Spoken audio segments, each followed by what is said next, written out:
አሁን ባለው ተጨባጭ ሁኔታ የኢትዮጵያ ነጻ ፈንታ እየወሰነ ያለው ከመንግስትም በላይ ከብልጽግና ፓርቲም በላይ ዶክተር አብይ በግል ነው እየወሰኑ ያሉት። አሁን ኢትዮጵያ ላለፉት 2 ዓመታት በሰሜን በኩል ከፍተኛ የሆነ ጦርነት አካሂዳለች። 1 ሚሊዮን ህዝብ ያለቀበት።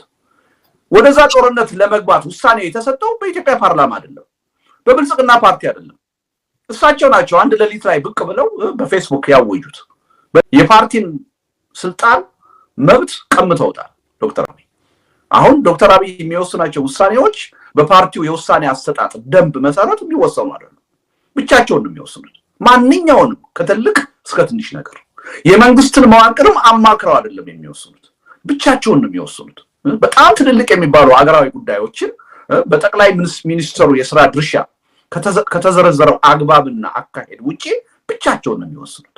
ይሄ የአንድ ግለሰብ አመራር የበላይነት ያገኘበት ስርዓት ነው እንጂ እንደ አንድ አገዛዝ ስርዓት ሊቆጠር የሚችል ጉዳይ አይደለም። የሁለቱም ነው ድክመቱ።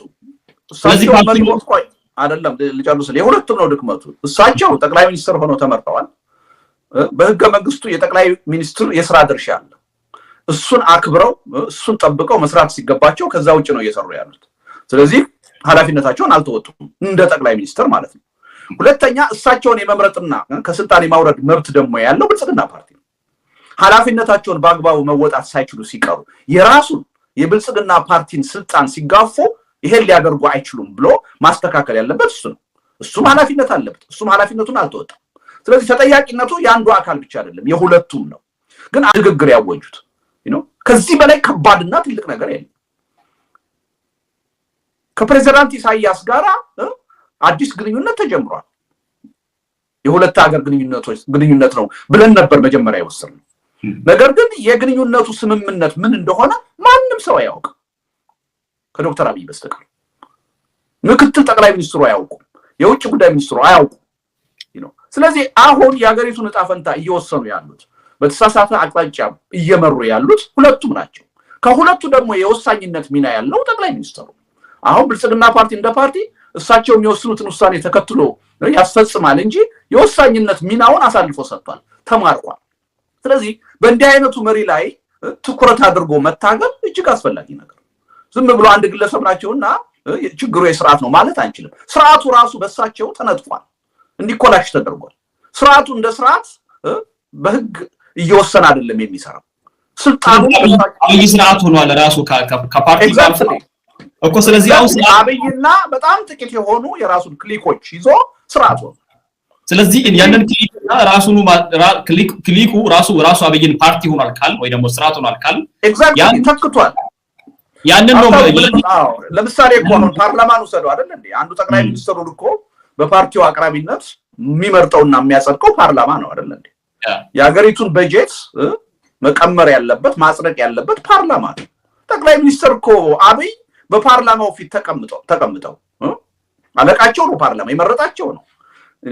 እኔ ለልማት ስለማውለው በጀት ልጠይቀኝ አትችልም፣ ገንዘቡን ከየት አመጣህ ልትለኝ አትችልም፣ ልትቆጣጠረኝ አትችልም ብለው እኮ የተናገሩ ሰው ናቸው አይደል? ይሄን ሰውዬ የስርዓት ነው ችግሩ ብሎ እሳቸውን እንደሌሉ መቁጠር ትክክል አይደለም። የእሳቸው በዚህ ስልጣን መቀጠልና አለመቀጠል የኢትዮጵያ የነገ ዕጣ ፈንታ ይወስናል። ብልጽግና እስካለቱ ነው የሚወስነው። አቶ ልደቱ በደንብ ግልጽ እያደረግን እንዲያነሱልኝ የፈለኩት ነገር ስርዓቱ እስካለ ድረስ ብልጽግና የሚባለው ስርዓት እስካለ ድረስ እሳቸውን አስቻይ አድርጎ ለዚህ አምባገነንነት ያበቃቸው ብልጽግና ፓርቲ ነው። ሲያጠፉ ተው ሳይል፣ የፈለጉትን ውሳኔ ሲወስኑ ተው ሳይል፣ የፈለጉትን በጀት ለፈለጉት ዓላማ ሲያውሉ አይገባም በዚያ አካባቢ ነው መከሄድ ያለበት ብሎ ሳይቆጣ ይሄን ሁሉ እንዲያደርጉ የፈቀደላቸው ብልጽግና ፓርቲ ነው። አሁን የብልጽግና ፓርቲ ትተን አብይ ላይ ብቻ ትኩረት ማድረጋችን እንዴ ለምን ተሰንትላለህ ሀፍታሙ? እንዴ ወረቀቴ ላይ እኔ በግልጽ እኮ አስቀምጫለሁ። አሁን እርሶ ብልጽግና ውስጥም ሰዎች አሉ ስላሉኝ ነው። አሁን አይደለማ ይኸውልህ፣ አሁን የጽሁፌ አጠቃላይ ለምሳሌ መደምደሚያውን ካየህ ስለ መፍትሄ ሳወራ 3 ጠገጎችን ነው ያነሳሁት አይደል? አንዱ በጠቅላይ ሚኒስትሩ ዙሪያ ያለ ጉዳይ ነው አይደል? ሁለተኛው ደግሞ በገዢው ፓርቲና በመንግስት በኩል ነው ያለው። ሶስተኛው ደግሞ በተቃዋሚ ፓርቲዎችና በህዝቡ ነው። እኔ አረሳውም እኮ ጠቅላይ ሚኒስትሩን ብቻ የሚለው ትችት ፌር አይደለም። እኔ ስለ ጠቅላይ ሚኒስትሩ ብቻ አይደለም የጻፍኩት። ጠቅላይ ሚኒስትሩ ግን የማይናቅ ከፍተኛ የሆነ ሚና ነው ያላቸው በአገሪቱ ፖለቲካ። አሁን ከፓርቲም በላይ ነው። ከፓርቲ በላይ ነው ማለት ፓርቲው ሚና የለውም ማለት አይደለም።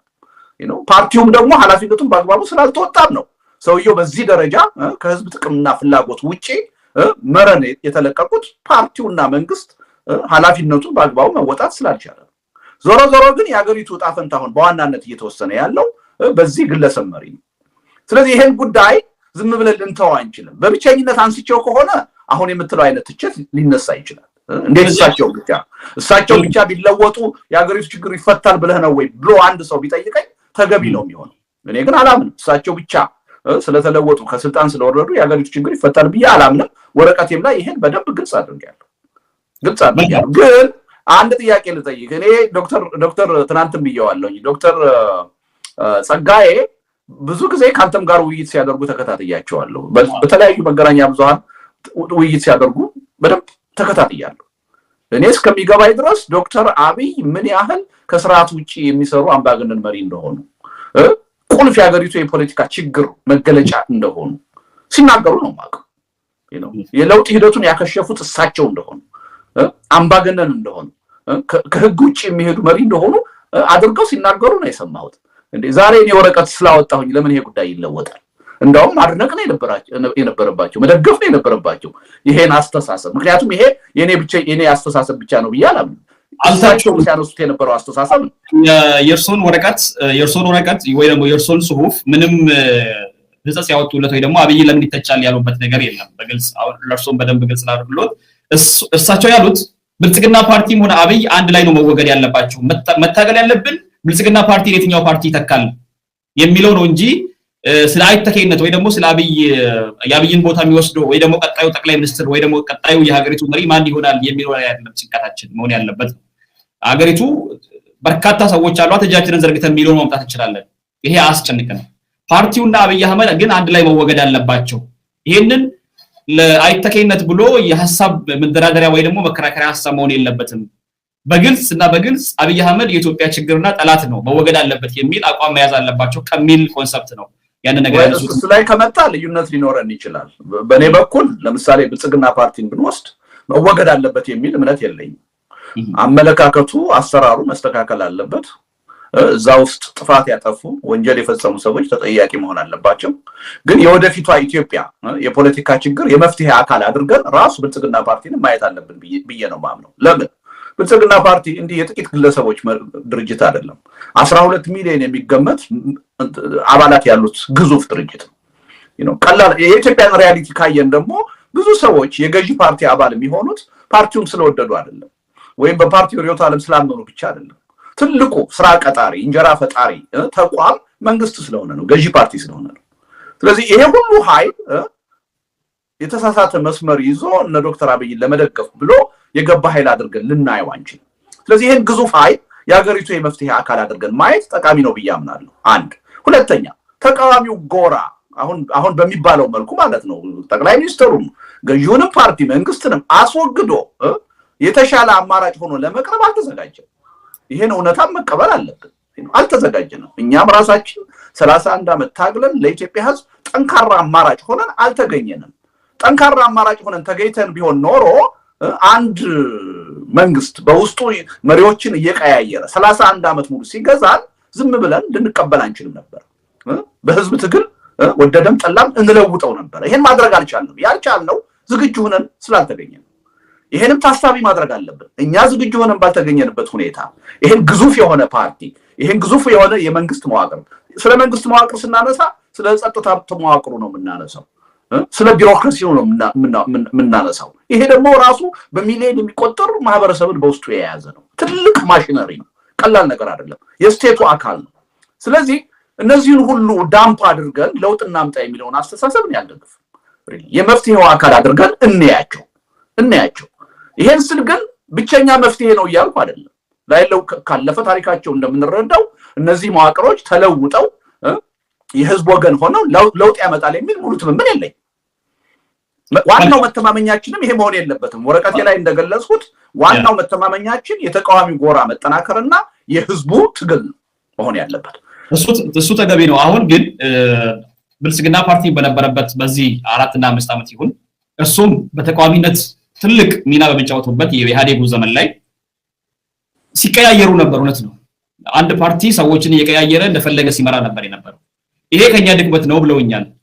ከናንተ ድክመት ብቻ ነው ከናንተ ያለ መቀናጀት ብቻ ነው ብዙ ነገር ሲሰራ ነበርኩኝ ነበር ብዙ እኮ ህይወት ጠፍቷል መንግስት ይሄን ነገር ለማድረግ ይሄን ነገር ለመቀየር በ97 ማሳት እንችላለን እናንተ በሰፊው የሄዳችሁበት በዚሁ በ2018 አብይ የመጣበትን ነገር ማንሳት እንችላለን የተቃዋሚዎቹ ችግር ብቻ ነው ወይ ይሄን ነገር ያደረገው አዎ እቺን ቃል ብተውልኝ ጥሩ ነው ብቻ የምትለዋል አላልኩም እኔ ተቃዋሚውም አንዱ የችግሩ አካል ነው ለምሳሌ ተቃዋሚው ጎራ በአግባቡ የሚሰራውን የሚያውቅ የጎንዮሽ ትግልን ትቶ መተባበር የሚችል በጋራ በሚኒመም አጀንዳ ህዝቡን በአግባቡ ማንቃት ማደራጀት የለውጥ ኃይል ማድረግ የሚችል መብቱን አሳልፎ የማይሰጥ የማይከፋፈል ቢሆን ኖሮ ይሄ ሁሉ ችግር አይመጣም ነበር ስለዚህ እኛም ልንወጣው የሚገባንን ኃላፊነት በአግባቡ መወጣት ስላልቻልንም ነው አሁን በስልጣን ላይ ያለውን መንግስት ገዢውን ፓርቲ የመፍትሄው አካል አድርገን እንድናይ የተገደድን አየህ ምንገደደው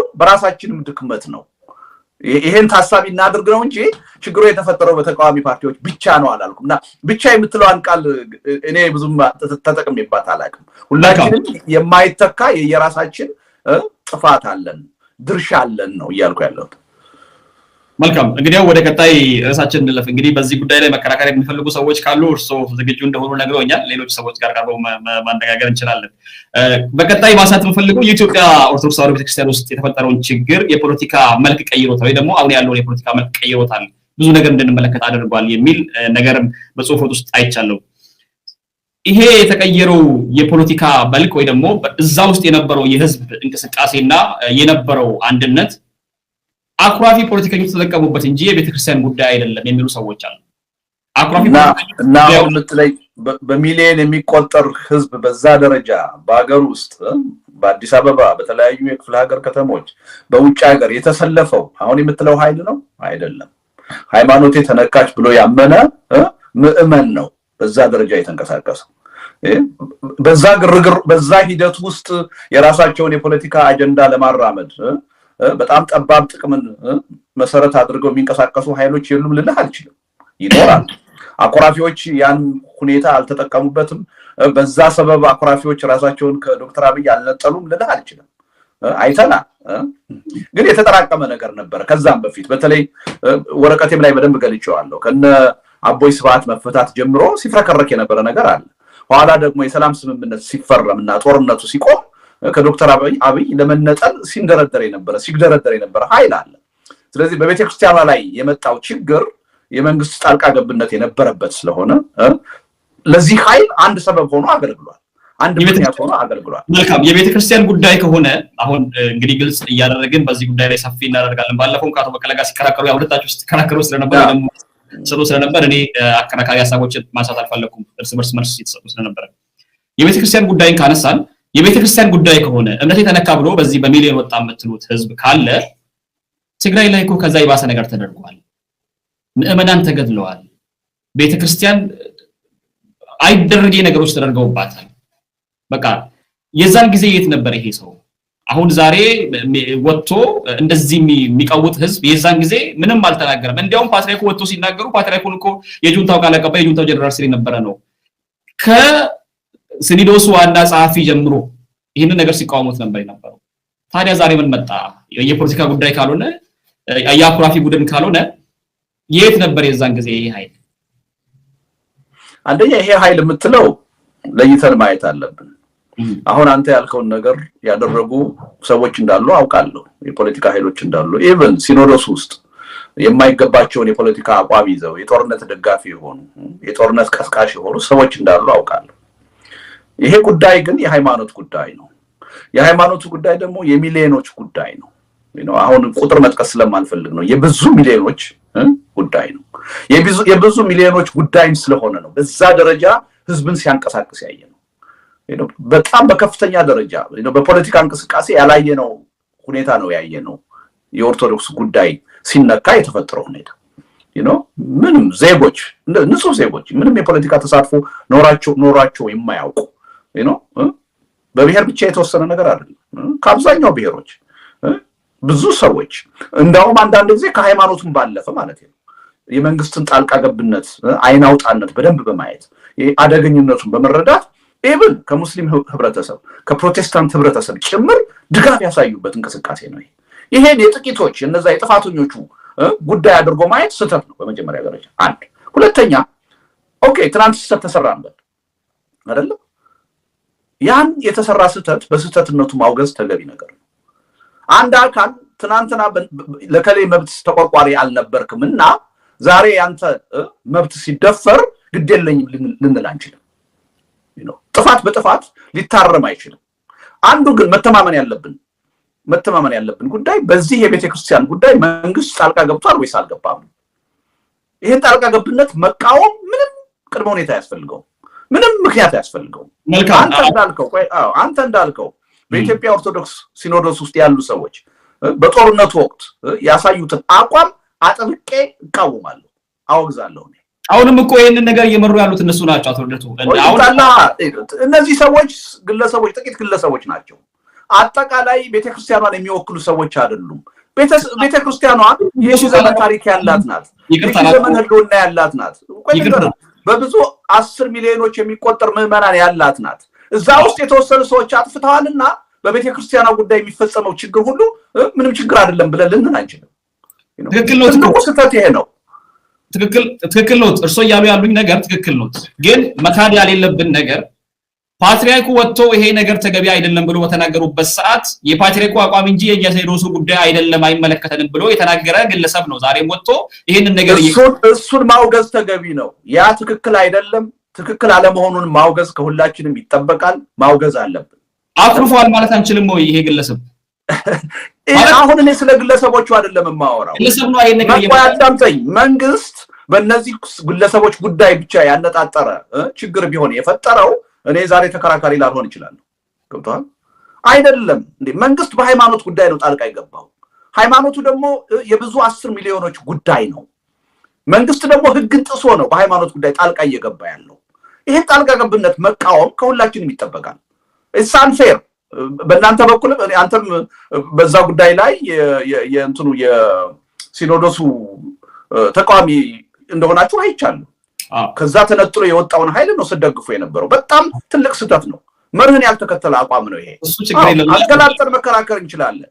ይሄ ማለት አንደኛ አሁን የምትለውን ስህተት በመፈጸም ረገድ ተገንጥሎ የወጣው አካል አብሮ ነው የፈጸመው። አውግዟል። ይሄ አካል በጦርነቱ ወቅት ከነዛ ኃይሎች አሁን ከምትላቸው ተነጥሎ ወጥቶ ይሄ ጦርነት ትክክል አይደለም፣ ለኢትዮጵያ አይጠቅምም፣ ለዚች ሀገር አይጠቅምም ብሎ ተቃውሟል? አልተቃወመም። አብሮ ነበር የነበረው።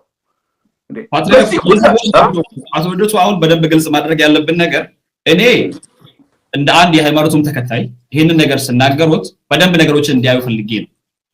አንዴ ዝም ብለን ብቻ ኦርቶዶክስ በሚል ነገር በቃ ተነካ ብለን ዝም ብለን መናገር ብቻ ሳይሆን ማየት ያለብን ነገር አለ። የፓትርያርኩንም ቃል ሲያወግዝ የነበረ ሰው ጦርነቱን ደግፎ በዛ መንገድ ሲጓዝ የነበረ አሁን አንተ እኮ ይኸውልህ ፓትርያርኩ የምትላቸው ሰውዬ እኮ አምነውበት መንግስት በሃይማኖቱ ትክክል አይደለም ብለው እኮ እየታገሉ ያሉ ሰውዬ እኮ ናቸው እንዴ። ኦፍ ኮርስ ይሄን ነገር ቆይ አይደለም ይሄን ጉዳይ የግለሰብ አድርገው ማየት ካለባቸው ማለት ነው።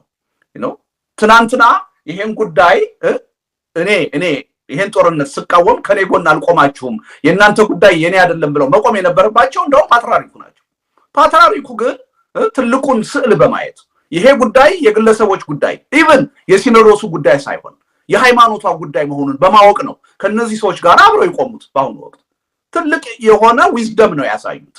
ሪሊ ቂም በቀል ቢይዙ ጉዳዩን የግል አድርገው ቢያዩት ኖሮ እንዳልከው አንተ ከነዚህ ሰዎች ጋር አብረው ሊቆም አይችሉም ነበር። የቆሙት ጉዳዩ የአንድ ሲኖዶስ ጉዳይ አይደለም፣ የጥቂት ፓትርያርኮች ጳጳሳት ጉዳይ አይደለም። በ10 ሚሊዮኖች የሚቆጠር ህዝብ አቅፎ የያዘ የሺህ ዘመን ታሪክ ያለው የሃይማኖት ጉዳይ ስለሆነ ነው። መንግስት ደግሞ በዚህ ላይ ያሳየው ጣልቃ ገብነት አይን ያወጣና ግልጽነት ያለው ስለነበረ ነው። መልካም። ከዚህ ጋር በደንብ እኔ ግልጽ እንዳደረግ ግን ሁለት ነገር ሀብታሙ ግልጽ እናድርግ። የተሳሳተ መልእክት እንዳንልክ ሁለት ነገርን ታሳቢ ማድረግ አለበት። አንደኛ ቅድም ያልከውን ነገር ራሱ ሲኖዶሱ እንደ ሲኖዶስ በሲኖዶሱ ውስጥም ያሉ ደግሞ አንዳንድ አባቶች በጦርነቱ ወቅት የሰሩት ስህተት ሁላችንም ማውገዝ አለብን። ምንም ጥርጥር የለውም። አንድ ነው። ሌላው ተገንጥለው የወጡት ሰዎችም በመብት ጥያቄነት የሚያቀርቧቸውን ነገሮች ደግሞ ግምት ውስጥ ማስገባት አለብን። አንዳንዶቹ የሚያነሷቸው የመብት ጥያቄ ወደሱ መጣጣታል።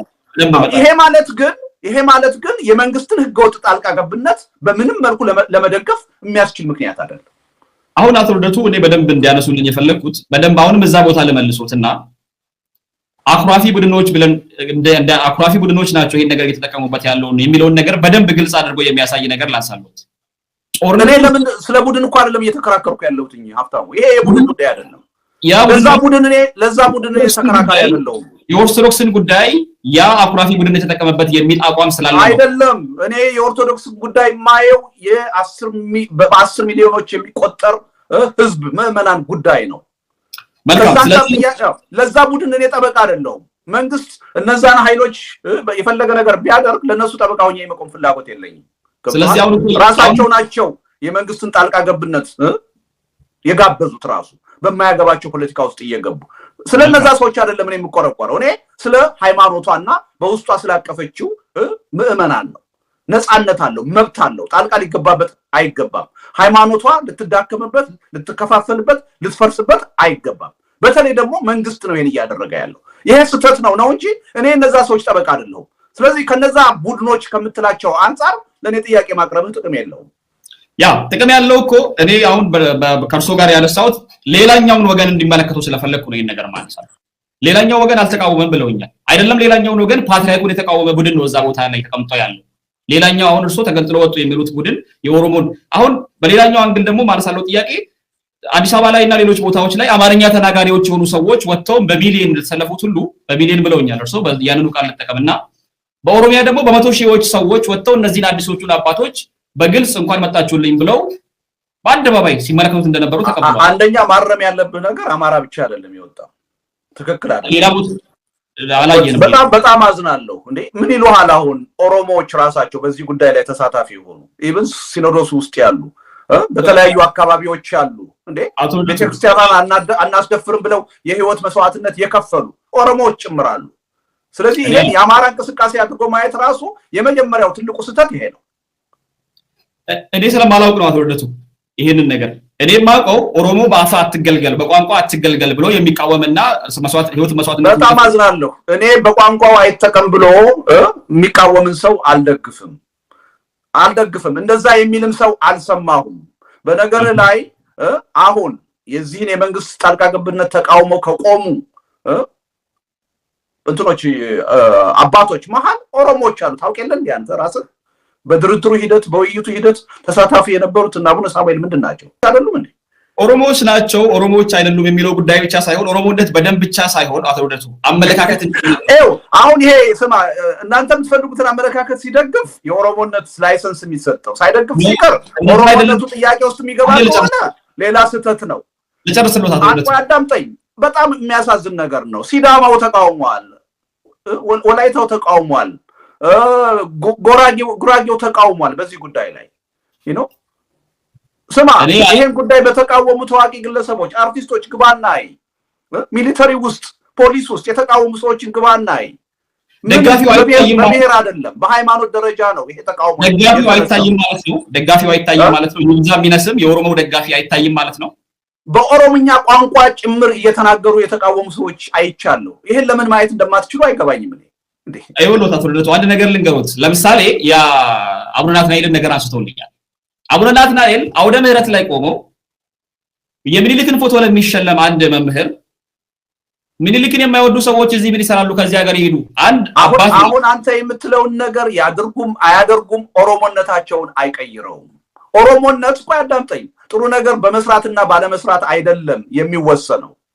ድክመት ያለው ኦሮሞ አለ፣ ጥሩ አመለካከት ያለው ኦሮሞ አለ።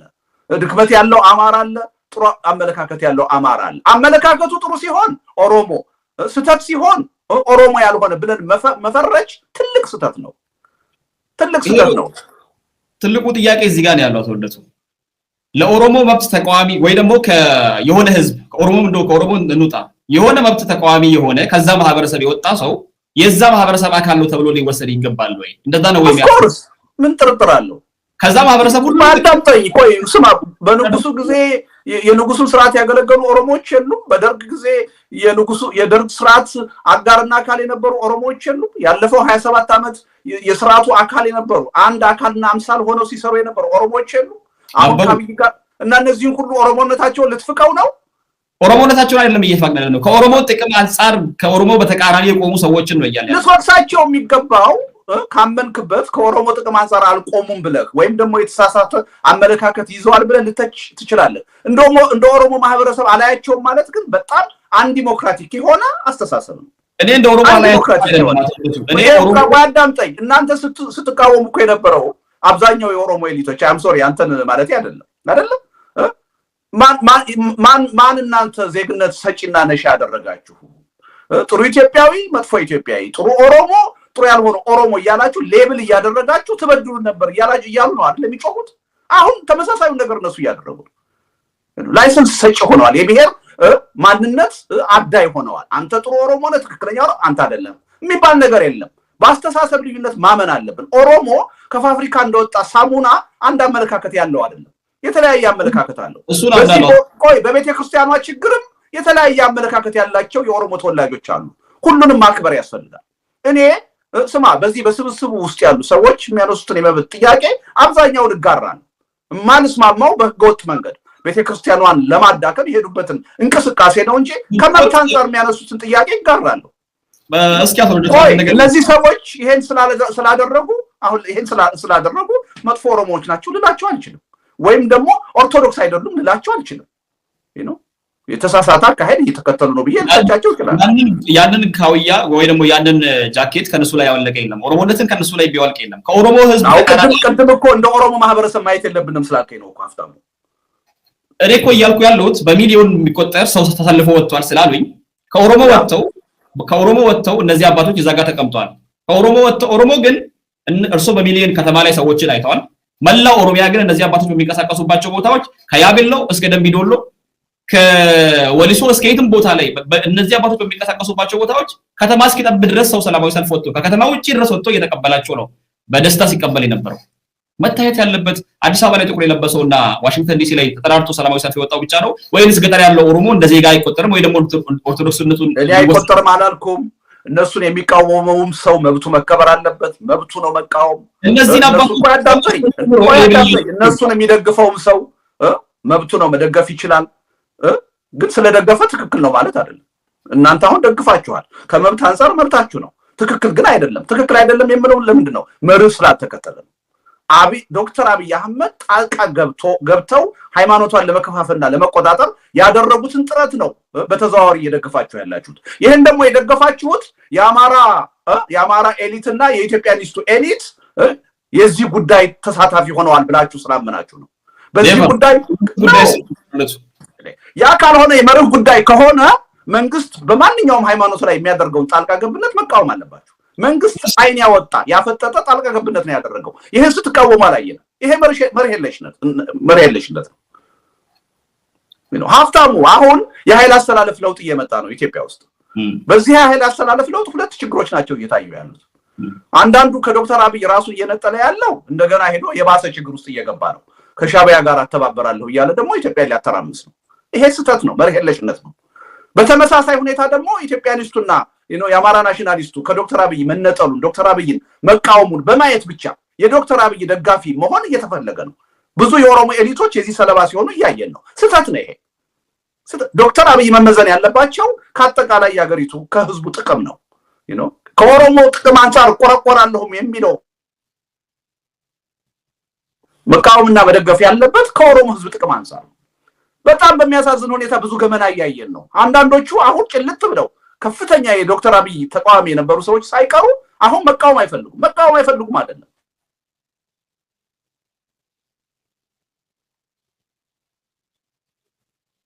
ሄሎ ይሰማል? አፍታም አሉ እየተቋረጠ ነው አሉ ይሰማል። ስርዓቱን በከፍተኛ ደረጃ ሲቃወሙ የነበሩ ኃይሎች ሳይቀሩ ከዚህ ከቤተ ክርስቲያኗ እንቅስቃሴ በኋላ ግን በጭፍን የዶክተር አብይ የስርዓቱ ደጋፊ ሲሆኑ እያየን ነው። ሪሊ ስርዓቱን የሚቃወሙ ልንገርህ፣ በግልጽ መነጋገር አለብን። ስርዓቱን የሚቃወሙ እንቅስቃሴዎች አሁን የጉጂ ኦሮሞዎች እያካሄዱ ነው አይደለም። የኦሮሞ ሚዲያንን የምትሉት ሳይቀሩ የሚሉት ሚዲያዎች እየዘገቡት አይደለም። ስርዓቱን የሚቃወም እንቅስቃሴ እንኳን እየተደረገ ባለበት ወቅት ይሄ ትክክል አይደለም። እንዲህ አይነቱ የኃይል አስተላለፍ የትም አያደርስም ነው። የዞን መከላለል ጉዳይ ነው እየተዘገበ ነው። ዶክተር በአቶ ልደቱ እኔ ያየሁት እኮ ነው ሚዛኑን እኮ ያየሁት ነው። ከልብ ይሄ ነገር ምን ያህል ህብረተሰቡ መንግስትን እየተቃወመ እንደሆነ በመንግስት እየተበደለ እንደሆነ እየቀረበ አይደለም። አቶ ልደቱ ያው እናየው ነገር በጣም አስፈሪ ነው። ምንም ከሆነ ከትናንት ወዲያ ከ3 ቀን ከ4 ቀን በፊት ዶክተር ሁሴን ከዲርን ጋብዤ በዚህ ጉዳይ ላይ የዛ አካባቢ ተወላጅም ስለሆኑ በሚገባው መጠን እየቀረበ አይደለም። ከዚህ በፊት አንድ እንቅስቃሴ ኦሮሚያ ውስጥ መንግስትን የሚቃወም እንቅስቃሴ ሲፈጠር ምን ያህል በሰፊው እንደሚዘገብ አውቃለሁ በኦሮሞ ሚዲያዎች። አሁን ግን እንደዛ እየተደረገ አይደለም። አቶ ልደቱ እየተዘገበ ነው። ነገሩንም በደንብ ግልጽ አድርገው በሚፈለገው መልኩ እየተዘገበ አይደለም።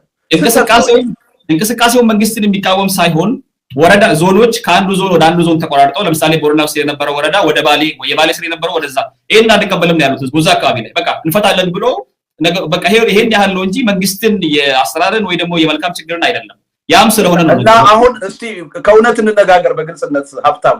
አሁን የኦሮሞ ሚዲያዎች እኔ እናንተ የምናውቃቸው ተገቢ ትኩረት ሰጥተው ይሄን ጉዳይ ለህብረተሰብ እያቀረቡት ነው። እኔ እስከሚገባኝና እስከማውቀው ድረስ እየሰሩበት ነው። ጉዳዩ ተርቦን የለበትም ብለው እንግዶችን ጋብዘው አሁን ለምሳሌ ወይምንን አቃለው 3-4 ሰዎችን ጋብዘው ከጉጂም ከቦረናም ከባሌም የሆኑ ሰዎችን ጋብዘው ነው። ምንም ጭራሽ አይዘግቡም ማለት አይደለም። የሚፈለገውን ያህል እየዘገቡ አይደለም። እዛ አካባቢ ያሉትን ተቃውሞዎች ህዝቡ በአግባቡ እንዲገነዘባቸው ድምጽም እየሆኑለት አይደለም። እያየን ነው። አቶ ልደቱ ምናልባት እዚህ ላይ ሚስ አንደርስታንዲንግ ካለ አላቅም እርሶ ጋር ነገሩ በጣም ትንሽ ነገር ነው። የወረዳ ጉዳይ በዚህ እንከላላለን አንከለልም ነው እንጂ ከስርዓቱ ጋር ቀጥታ ከአብይ ስርዓት ጋር ይሄ አብይ ጥሩ አይደለም የሚል ጉዳይም አይደለም። ቀላል ነገር ወደ ጉጂ አልከለልም ወደ ባሌ አልከለልም የወረዳዎች ጥያቄ የወረዳ ነዋሪዎች ጥያቄ ነው። ጥያቄው ምንም ይሁን ምን አንድ ህዝብ ብሶት አለኝ ብሎ ተቃውሞ ሲያሰማ ኢትዮጵያ ውስጥ ታውቃለህ የመንግስት መገናኛ ብዙሃን ያስተናግደው አይችልም። በሚገባው መጠንና በጥያቄው ክብደት ልክ እየተዘገበ ነው የሚገኘው። ይሄን ነገር ግልጽ እናደርግልዎት የአብይ ደጋፊ ለመሆንም አይደለም። እንግዲህ ለአድማጭ እንተው እሱን እንግዲህ ሀብታሙ።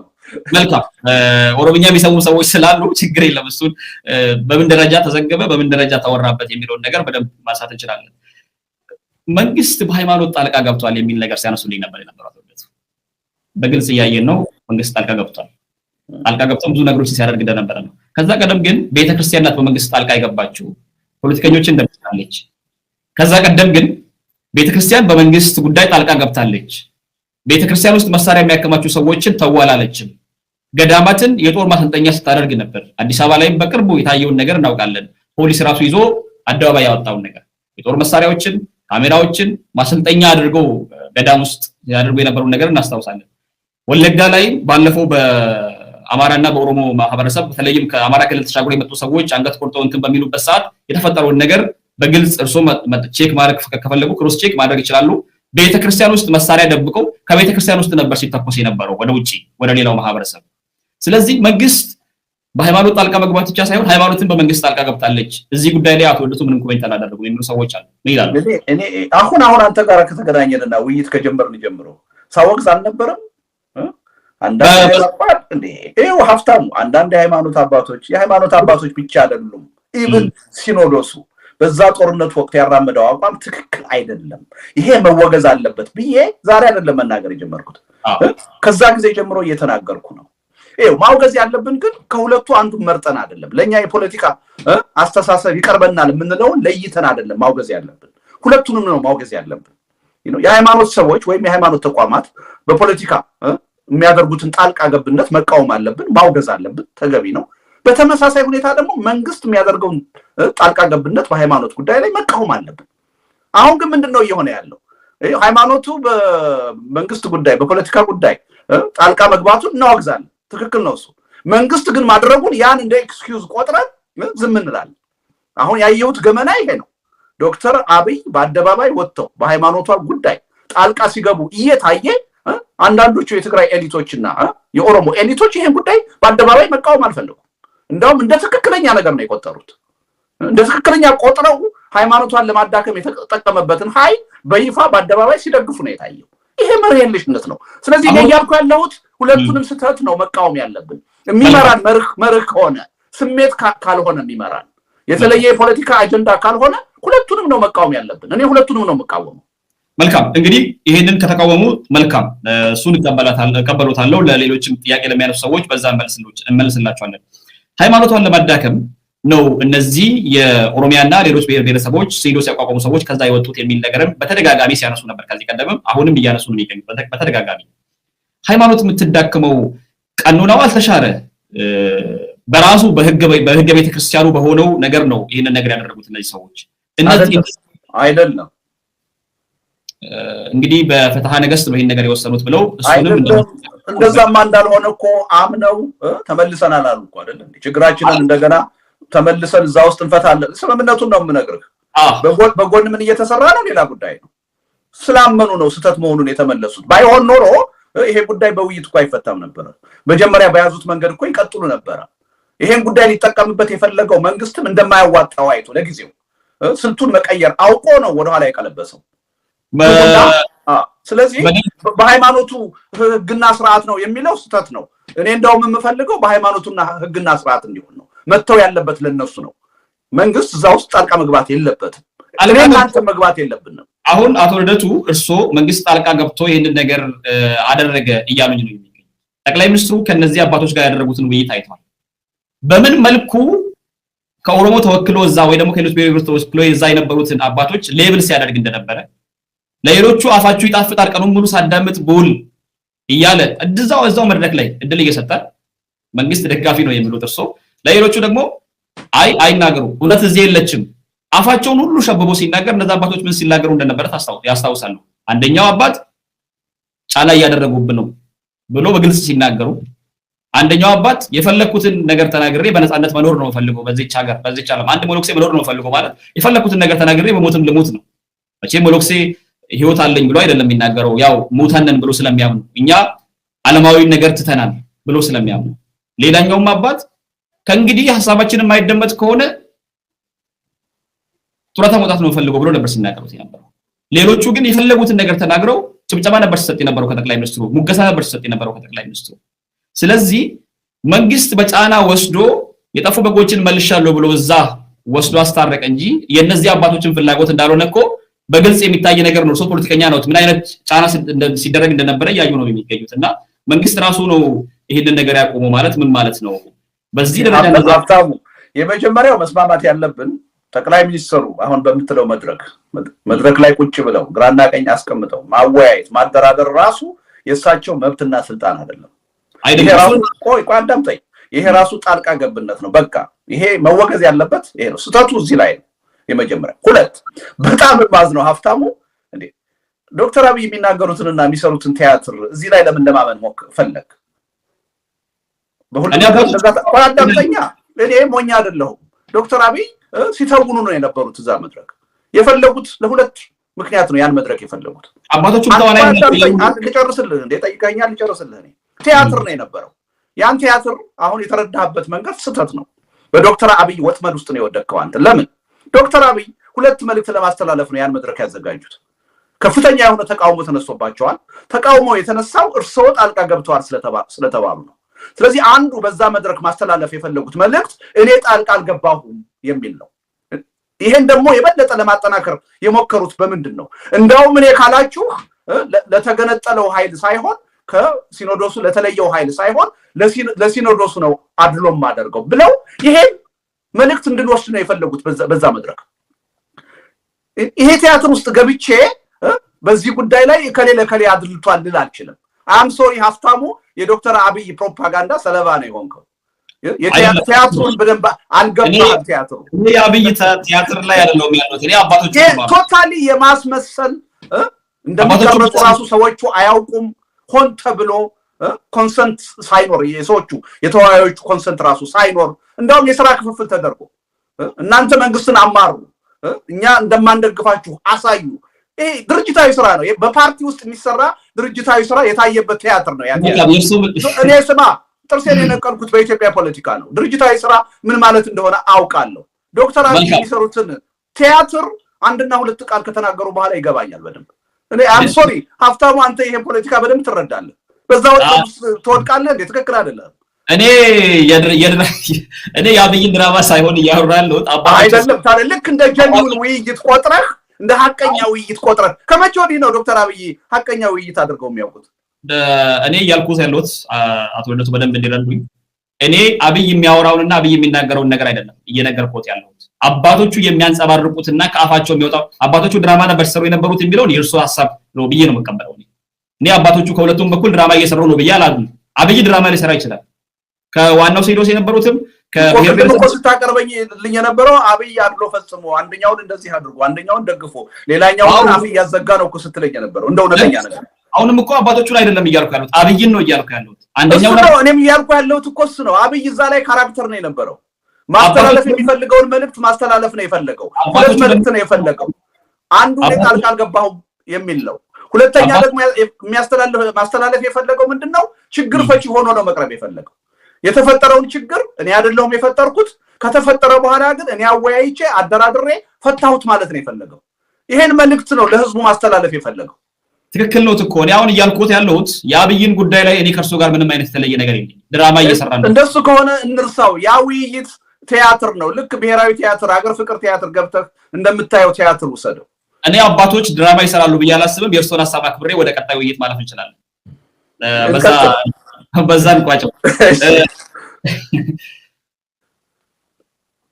አንድ ነገር ደግሞ አንስተዋል እዛው ላይ አዳዲሶቹን የአብይ ተቃዋሚዎች በተለይም አሁን ከሱ ጋር ተሰልፈው የነበሩትን የአብይ ተቃዋሚዎች ወደዚህ ሲመለሱ ብዙም ሳናሸማቀቅ እንቀበላቸው የሚል ነገር ነው ማለት ከአብይ ጋርም ሲገናኙ የነበሩት የጠራ የጋራ የሚሉት ነገር ሳይኖራቸው የጠላት በሚል የተገናኙበት ስለሆነ የሚል ነገር ነው አሁን እንቀበላቸው ሲሉስ ምን የጠራ ነገር አይቶ ነው እንቀበላቸው የሚል ነው አትወደዱ የጠራ ነገር አለ አይደል እዛው ጽሁፌ ላይ በግልጽ አስቀምጫለሁ እንዳውም ስጋት ሁሉ እንዳለኝ አስቀምጫለሁ ነገ ዶክተር አብይ ሌላ ካርድ ቢመዙ ይሄ ኃይል መልሶ ከሳቸው ጋር እንደማይቀጥል ዋስትና የለም ብዬ ነው የገለጽኩት በአንድ በኩል በሌላ በኩል ደግሞ አሁን ከዶክተር አብይ እነዚህ ሰዎች ራሳቸውን መነጠላቸው በራሱ ትልቅ ትርጉም አለው ምክንያቱም ለምንድን ነው እነዚህ ሰዎች ብዙዎቹ ሰዎች በሳቸው ዙሪያ የነበሩ ሰዎች ታዋቂ ሰዎች ናቸው በህብረተሰቡ ውስጥ ተጽዕኖ ፈጣሪ ነው የነበሩት እነዚህ ሰዎች ዶክተር አብይን በጭፍን ደግፈው ሲቆሙ ህብረተሰቡ በተመሳሳይ ሁኔታ ማለት ነው በተሳሳተ መንገድ ዶክተር አብይን ለመደገፍ የተገደደበት ሁኔታ ነው የነበረው የነበሩትን እውነታዎች በአግባቡ መረዳት የማይችልበት ሁኔታ ነው የነበረው ስለዚህ የነዚህ ሰዎች መነጠል በራሱ እንደ አንድ ውጤት ሊቆጠር ይገባል ሊታይ ይገባል ነው ነገር ግን ትግሉን ዳር ከማድረስ ለውጤት ከማድረስ አኳያ ግን ይሄ አይደለም ዋናው መፍትሄ በጠገግ 3 ላይ ያስቀመጥኩት ነው ዋናው መፍትሄ ስለዚህ እነዚህ ሰዎች ትናንት በሐቅ ለምሳሌ ትናንት የሰሩት ስራ ዶክተር አብይን የደገፉበት መንገድ ስተት መሆኑን አምነው ከመጡ መቀበል አለበት የሰው ልጅ ትናንት ሊሳሳት ይችላል ነገ ከነገ ወዲያ ደግሞ ሊለወጥ ይችላል ያ ለውጥ ግን ሐቀኛ ለውጥ ነው ልባዊ ለውጥ ነው ወደፊት ጸንቶ የሚቀጥል ነው የሚለውን ወደፊት ምናየው ነው የሚሆነው ግን አሁን በቃ ይቅርታ ካልጠየቃችሁ ትናንት የት ነበራችሁ ትናንት እኮ እንዲህ አድርጋችሁ ነበር ብሎ አንድ ሰው ሊለወጥ እንደማይችል አድርጎ ማስበርገግ ሌሎችም በተመሳሳይ ሁኔታ ከዛ ጎራ ተነጥለው ወደ ህዝቡ እንዳይመጡ ማድረግ ተገቢ አይደለም ነው የኔ አርጉመንት ይሄም ሆኖ እዛ ወረቀቴም ላይ እንዳስቀመጥኩት እነዚህ ሰዎች ያላግባብ ዶክተር አብይን በመደገፍ ላጠፉት ጥፋት ይቅርታ ቢጠይቁ ተገቢ ነው በዛ ይቅርታም ደግሞ ከማንም በላይ የሚጠቀሙት ራሳቸው ናቸው በህዝቡ የበለጠ ለመታመን ክብር ለማግኘት ይጠቅማቸዋል በእኛ በኩል ግን የግድ ይቅርታ ካልጠየቃችሁ በስተቀር ያደረጋችሁትን ነገር እንደበጎ ነገር አናየው አንቀበለው ማለት ግን አይገባም ነው እያልኩ ያለሁት በዚህ መልኩ ብታየው ጥሩ ነው መልካም እንግዲህ እስኪ ወደ ቀጣይ ቶሎ እያልኩ ልሄድ ብዙ ጽሁፉ ረጅም ስለሆነ ብዙ ጥያቄዎችን ከውስጥ ያወጣሁት አንድ ነገር ላይ ትንሽ ሰዓት ወስደናል እንቀጥላለን ንዑስ ብሔርተኝነት የሚል ቃልም ይጠቀማሉ አትወልት በተደጋጋሚ ንዑስ ብሔርተኝነት እያሉ ነው የሚጠቀሙትና ንዑስ ብሔርተኝነት የሚል ቃል በዚህ ጽሁፎት በተለይም በተለያዩ ጊዜ ስለሚጠቀሙት በኢትዮጵያ ማን ነው ሙሉ ብሔርተኛ ማን ነው ንዑስ ብሔርተኛ ምን ማለት ነው ንዑስ ብሔርተኝነት ማለት ያው እንደምታውቀው የብሔር ጥያቄን በሚመለከት ራሱ ብሔር ማን ነው ብሔረሰብ ማን ነው በሚለው ጉዳይ የፖለቲካ መግባባት ወይም ኮንሰንሰስ የለም ኢትዮጵያ ውስጥ ለምሳሌ እኔ የአንደኛ ደረጃ ሁለተኛ ደረጃ ተማሪ ሆኜ ሳድግ ማለት ነው ከኢህአዴግ መምጣት በፊት ማለት ነው ብሔር ምንድነው ተብዬ ብጠየቅ ብሔር ሀገር ነው ለኔ የተማርነው ብሔር ሀገር ነው ተብለን ነው ኢትዮጵያ ብሔር ነች ኔሽን ነች ተብሎ ነው የተማርነው አይደለ ከዛ የተወረሱ ነገሮች እኮ አሉ አሁን ለምሳሌ የብሔራዊ ባንክ ይባላል አይደለ ምን ማለት ነው ኢትዮጵያ እንደ አንድ ብሔር በመቁጠር ነው ኢትዮጵያ ብሔራዊ ባንክ የተባለው የኢትዮጵያ ብሔራዊ ሎተሪ ይባላል አይደል? የኢትዮጵያ ብሔራዊ ምርጫ ቦርድ ይባላል። ይሄ ሁሉ የሚያሳይህ ኢትዮጵያን እንደ ብሔርም የማየት አስተሳሰብ አለ። በቀድሞዎቹ ስርዓቶች ደግሞ ስነ ጽሁፎቹን መለስ ብለህ ብታያቸው ብሔር ማለት አገር ማለት ነው፣ ኔሽን የሚለው ነገር ግን ደግሞ ይሄን የማይቀበሉ የፖለቲካ ኃይሎች ደግሞ ኢትዮጵያ ውስጥ አሉ አይደለ? ኖ ይሄ አገርና ብሔር የተለያየ ነው፣ በአንድ ሀገር ውስጥ የተለያዩ ብሔሮች አሉ፣ እኛ ብሔሮች ነን የሚሉ ብሔርተኛ የፖለቲካ ኃይሎች አሉ። አሁን በዚህ ክርክር ብዙ ጊዜ ማጥፋት አለብን ብዬ አላምንም፣ ምክንያቱም ልንተማመን አንችልም። ስለዚህ ሁለቱን ሊያስታርቅ የሚችል ሌላ ትርጉም ክራፍት ማድረግ አንችልም ወይ የሚል አስተሳሰብ ውስጥ ገብቼ ነው ይሄን ነገር የፈጠርኩት። ስለዚህ ለምን እንጣላለን በዚህ ጉዳይ? ከምንጣላ ሀገርንም ብሔር አድርገው የሚያስቡ ሰዎች ኦኬ እንደ ብሔር ይዩ፣ ነገር ግን ደግሞ ራሳቸውን በአንድ ሀገር ውስጥ እንደ ብሔር የሚያዩ ደግሞ እንደ ብሔር ይዩ። ስለዚህ ሀገርን እንደ አንድ ብሔር እኔ በውስጥ ያሉትን ብሔሮች ደግሞ እንደ ንዑስ ብሔር እናያቸው። ብሔርነታቸው ብሔር አይደላችሁም ብለን ያልተገባ ክርክር ውስጥ አንግባ። እኛ ብሔር ብለው እስካመኑ ድረስ የአካዳሚክ ክርክር አምጥተን በፖለቲካ መድረኩ መከራከሩ አይጠቅመንም። ስለዚህ ይሄን አጠራር ብንጠቀም ሊያስታርቅ ይችላል በሚል ነው ያመጣሁት። ስለዚህ የሚቀበለው ይኖራል፣ የማይቀበለው ይኖራል። እውነቱን ለመናገር ግን ይሄን ሐሳብ ካመጣሁት በኋላ በጣም በፖለቲካ መድረኩ እየተለመደ መጥቷል። ከኔ ውጪ አሁን ብዙ ሰዎች ይሄን ንዑስ ብሔርተኛ የሚለውን ንዑስ ብሔር የሚለውን እየተጠቀሙበት ነው። እኔ ተገቢ ነው ብዬ ነው የማምነው። ግን አንድ ሰው በዚህ አላምንም ቢለኝ የከረረ ክርክር ላቀርብ አልችልም። ገብቷል? ምክንያቱም ልንተማመን አንችልም። እኔም ይህን ነገር ያነሳሁልዎት ምናልባት የፈለቀ በዚህ ጉዳይ ላይ ይሄ ነው አቋም የሚል ነገር ካመጡ ይሄን ጥያቄ ላቀርብልዎት ነበር። እንደው ኮሜንት አስታራቂ ሐሳብ የመፍጠር ጉዳይ ነው። አሁን ከዚህ ጋር ቀጥዬ ማነሳው ጥያቄ ኮሜንት እንዲያደርጉበት ነው። ከዛ ጋር ምን ነበር የሚሉት አተርዶት የሚለው ነገር በኢትዮጵያ ሀገረ መንግስት ብሔር ብሎ ለመጠራት ብሔራዊ ብሎ ለመጠራት ሁሉም ኢትዮጵያኖች ሀገረ መንግስት ግንባቷ ገና ያላለቀችን ሀገር ብሔር ብሎ መጥራቱ ትክክል አይደለም። ኢትዮጵያን ትልቁን ኢሜጅ ሰጥቶ ብሔር ብሎ ሌሎቹን ደግሞ ንዑስ ናቸው ብሎ መጥራቱ ትክክል አይደለም። ገና ሀገረ መንግስቱ ግንባታ ላይ ነው የሚሉ ሰዎች ስላሉ እዚህ ላይ ወደቱ ኮሜንታቸው ምንድነው የሚለው ነው። ያው ቅድም ወዳልኩት ነው የምንበለሰው። እኔ ተከራክረን ልንተማመን ስለማንችል በእንዲህ አይነቱ ጉዳይ ይሄን ለአካዳሚክ ሰዎች እንተው፣ እነሱ ይከራከሩበት ይወያዩበት። ፖለቲካ ውስጥ ግን በዚህ ጉዳይ ላይ አሁን ጊዜያችን ብናጠፋ ልንተማመን አንችልም። እኔ ግን አንድ ህብረተሰብ እኔ ብሔር ነኝ ካለ ምን አለ ብንቀበለው? ኦኬ እዛ ክርክር ውስጥ ለምን እንገባለን? ግን ደግሞ አገርንም ደግሞ እንደ ብሔር የሚያይ ደግሞ ህብረተሰብ ስላለ ሁለቱን ለመለየት የሚያስችል አንድ አዲስ ነገር እንፍጠር በሚል ነው ንዑስ ብሔርን መጠቀም የፈለኩት። ስለዚህ አንተ ያነሳው ነገር በጣም አከራካሪ ጉዳይ ነው። በፖለቲካል ሳይንስ የተለያዩ ሊትሬቸሮች ብታይ በማርክሲስት አይን የተለየ አረዳድ አለ፣ በሌላው ዓለም ደግሞ የተለየ አረዳድ አለ። ኢትዮጵያ ውስጥም ካየን በንጉሱ ስርዓት በደርግ ስርዓት የነበረው አረዳድ የተለየ ነው። በኢህአዴግ ጊዜ ደግሞ የነበረው አረዳድ የተለየ ነው። የተለያዩ የፖለቲካ ድርጅቶችንም ካየህ ኢትዮጵያ ውስጥ ይሄን ጉዳይ የሚያዩበት የተለያየ መንገድ አለ። ኢቭን እኮ አንዳንዱ የፖለቲካ ድርጅት ወይም ደግሞ የፖለቲካ ሰው ብሔር ብሎ መጥራትም የማይፈልግ አለ፣ ጎሳ የሚል አለ አይደል? ያንን መቀበል የማይፈልግ ሰው አለ ማለት ነው። አገሪቱን ደግሞ አገር ወይም ደግሞ ብሔር ብሎ ሳይሆን ኤምፓየር ብሎ መጥራት የሚፈልግም አለ። እና በጣም ዝብርቅርቅ የሆነ አስተሳሰብ ነው ያለው፣ አገላለጽ ነው ያለው። እና ከተቻለ ሊያግባቡን የሚችሉ ሰፋ ያሉ ማዕቀፎችን እየፈጠርን ብንግባባ ጥሩ ነው በሚል ነው እንጂ በዚህ ጉዳይ ላይ ብንከራከር መተማመን አንችልም። ሁሉም አስተሳሰብ የራሱ የድጋፍ መሰረት አለው። መልካም አቶ ወደቱ ኢትዮጵያዊ የሚባል ወይ ደግሞ የኢትዮጵያ ብሔር ማንነት የሚባል ነገር እንደ ብሔር ሊቆጠር ይገባል ወይ? ይሄንን ብዙ ጊዜ ሰዎች ስለሚከራከሩበት ነው። ይሄንን እንደው ግልጽ እንዲያደርጉት ነው ከርሶም አኳያና ሌሎች አሁን ኦሮሞነት፣ ሲዳማነት፣ ከምባታነት፣ ሀዲያነት የሚባል ብሔሮች እንዳሉ ይታወቃል።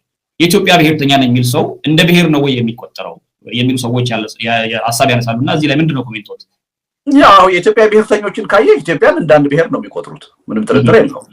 ግን ብሔርተኞቹ ብቻ አይደሉም። እኔ ለምሳሌ የኢትዮጵያ ብሔርተኛ አይደለሁም፣ ግን የኢትዮጵያ አንድነት ወዳድ ነኝ። የኢትዮጵያ የፖለቲካ ማንነት የሚባል ነገር አለ ብዬ ነው ማምነው። ስለዚህ ኢትዮጵያን እንደ ብሔርም አያለሁኝ ነኝ። ግን ኢትዮጵያን እንደ ብሔር አይቼ በውስጥ ደግሞ ያሉ ማንነቶች ራሳቸውን በብሔር የሚገልጹን ደግሞ መቀበልም እፈልጋለሁ። መቀበልም ስለምፈልግ ነው ንዑስ ብሔር ብዬ የምጠራቸው። ኦኬ ይሄን መቀበሉ ለኢትዮጵያ የፖለቲካ ሂደት ይጠቅማል ብዬ ስለማምን ነው። የተሻለ መግባባት ይፈጥርልናል፣ ያቀራርበናል ብዬ ስለማምን ነው። ስለዚህ ይሄ ኢትዮጵያን እንደ ብሔር የማየት ጉዳይ ቅድም እኮ በምሳሌ ነገርኩ። እኔ ተቀርጬ ያደግኩት ስማር ያደግኩት ኢትዮጵያ ብሔር ነች ተብሎ ነው። በተጨባጭ ምሳሌም ገለጽኩልህ። ብዙ ተቋሞችን አሁንም ጭምር እኮ ብሔር ብለን እንጠራለን። በነገር ላይ ብሔር ማለት ኔሽን ማለት ነው አይደለም? ይሄን እኛ ብቻ እኮ አይደለንም፣ አብዛኛዎቹ የዓለም ሀገሮች ይጠቀሙበታል። የተባበሩት መንግስታትን ብንወስድ እኮ ዩናይትድ ኔሽንስ ነው የሚባለው፣ የኔሽኖች ጥርቅም ወይም ስብስብ ማለት ነው። ስለዚህ እያንዳንዱን ሀገር እንደ አንድ ኔሽን ነው የሚቆጥረው ማለት ነው። ስለዚህ ይሄ አስተሳሰብ ኢትዮጵያ ውስጥ መኖሩ እኔ የሚያስደንቅ አይመስለኝም። ስህተት ነው ሊባልም አይችልም። ምክንያቱም በዛ በተለይ በንጉሱ ጊዜ በደርግ ጊዜ ለአቅመ አዳም የደረሰው ሰው ሁሉ በዚህ አስተሳሰብ ነው ተቀርጾ ያደገው እና ይሄን የራሱ ማንነት አድርጎ ወስዶታል፣ የራሱ ዴፊኒሽን አድርጎ ወስዶታል። ግን እኛ በዚህ መልኩ ስለተቀረጽን ሌላው ኢትዮጵያዊ ሁሉ ይሄን መከተል አለበት ማለት ግን ትክክል ነው ብዬ አላምንም፣ ስህተት ነው። ከዚህ ውጭ ደግሞ ኢትዮጵያን እንደ ኔሽን የማያይ ራሱን እንደ ብሔር የሚቆጥር ማህበረሰብ አለ፣ የፖለቲካ ኃይል አለ። የእሱ ማስተሳሰብ ቦታ ማግኘት አለበት ብዬ አምናለሁ። ስለዚህ በእነዚህ ቅራኔዎች አጉል ክርክር ውስጥ ከምንቀጥል ሊያስታርቁን የሚችሉ አማካኝ መፍትሄዎችን ትርጉሞችን ብንፈጥር ይሻላል ነው። እኔ በዚህ መልኩ ነው የማየው። መልካም አቶ ልደቱ፣ ከዚህ ጋር አያይዤ አብይ አምባገነን እንዲሆን የገፋፉ ሰዎች ነበሩ። በተለያዩ አንግል ንጉሳችን፣ ጀግናችን፣ ነብያችን፣ አሻጋሪ ናችን ብለው ከስሩ የነበሩ ሰዎች ነበሩ። አሁን ከነዛ ሰዎች መካከል የተወሰኑት ወደ ውጪ ወጥተው አብይን መቃወም ጀምረዋል። በተለይም አሁን እርሶ ቅድም በተከራከርንበት ከኦርቶዶክስ የተፈጠረውን ችግር ተከትሎ ከዛ በኋላ ሀሳባቸውን የመናገር እርሶ በጽሁፎት እንዳስቀመጡት ከእናቶ ስብሐት ነጋ መፈታት፣ ከህወሓት ጋር እርቅ ማድረግ፣ የፕሪቶሪያው ስምምነት ብለው ጽሁፎት ላይ እንዳስቀመጡት ከዛ ወዲህ ወደዚህ መጥተው የሚቃወሙ ሰዎች መጥተዋል። እነዚህ ሰዎች ምንድነው ዛሬ የምንላቸው? ሌላ አስተላለፍ ያዙ ነው ወይንስ ከስህተታቸው ተማሩ ነው እያልን ማለት ያለን? በሁለት ነገር ለይተን እንየው። ዶክተር አብይን በሚመለከት የነበራቸው አመለካከት ተቀይሯል። ኦኬ፣ ተቀይሯል። ይሄ አንድ ለውጥ ነው። አዎንታዊ ነው ለመጣልህ ነው። በሁለት መልኩ ነው የምለው፣ ለዛ ነው ተለውጧል። ዶክተር አብይ እኛ የምንፈልገውን አጀንዳ ያስፈጽሙልናል፣ የኛ ወኪል ናቸው ብለው አምነው በእሳቸው ዙሪያ ተሰብስበው የጦርነት ደጋፊ ሆነው የነበሩት ማለት ነው ኃይሎች ቢያንስ የእነሱን አጀንዳ ሊያስፈጽሙ የማይችሉ ሰው እንደሆኑ ተገንዝበዋል፣ ተረድተዋል። በዚህ ምክንያት ራሳቸውን እየነጠሉ ነው። ይሄ አንድ ለውጥ ነው።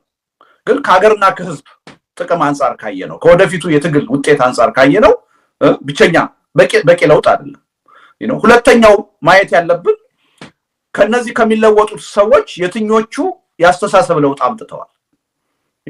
ላለፉት 4 ዓመታት የተሄደበት መንገድ፣ ዶክተር አብይን የደገፉበት መንገድ ስህተት እንደሆነ፣ የኢትዮጵያን የፖለቲካ ቅራኔ፣ የኃይል አስተላለፍ፣ የፖለቲካ ችግሮች መፍትሄዎች የሚያዩበት አይን ምን ያህል ተቀይሯል የሚለውን ደግሞ ማየት አለብን። ለምሳሌ አንዳንዱ የዶክተር አብይ ጽንፈኛ ደጋፊ የነበረው ለምንድን ነው የደገፋቸው? የኦነግ ጥላቻ ስላለው ነው፣ የቲፒኤልኤፍ ጥላቻ ስላለው ነው። የብሔር ፖለቲካን ኢትዮጵያ ውስጥ ዶክተር አብይ ያጠፉልኛል፣ ኦነግን ያጠፉልኛል፣ ቲፒኤልኤፍን ያጠፉልኛል ብሎ የሚያምን ኢትዮጵያዊ ብሔርተኛ ደግፏቸዋል። አሁን ይሄ ብሔርተኛ ዶክተር አብይን የሚቃወመው ይሄን ዓላማ አላስፈጸሙልኝም ብሎ ከሆነ መሰረታዊ ለውጥ ሊያመጣ አይችልም። ግን ኦነግን፣ ቲፒኤልኤፍን እንዲጠፉ መፈለግ የራሴ ስህተት ነበር።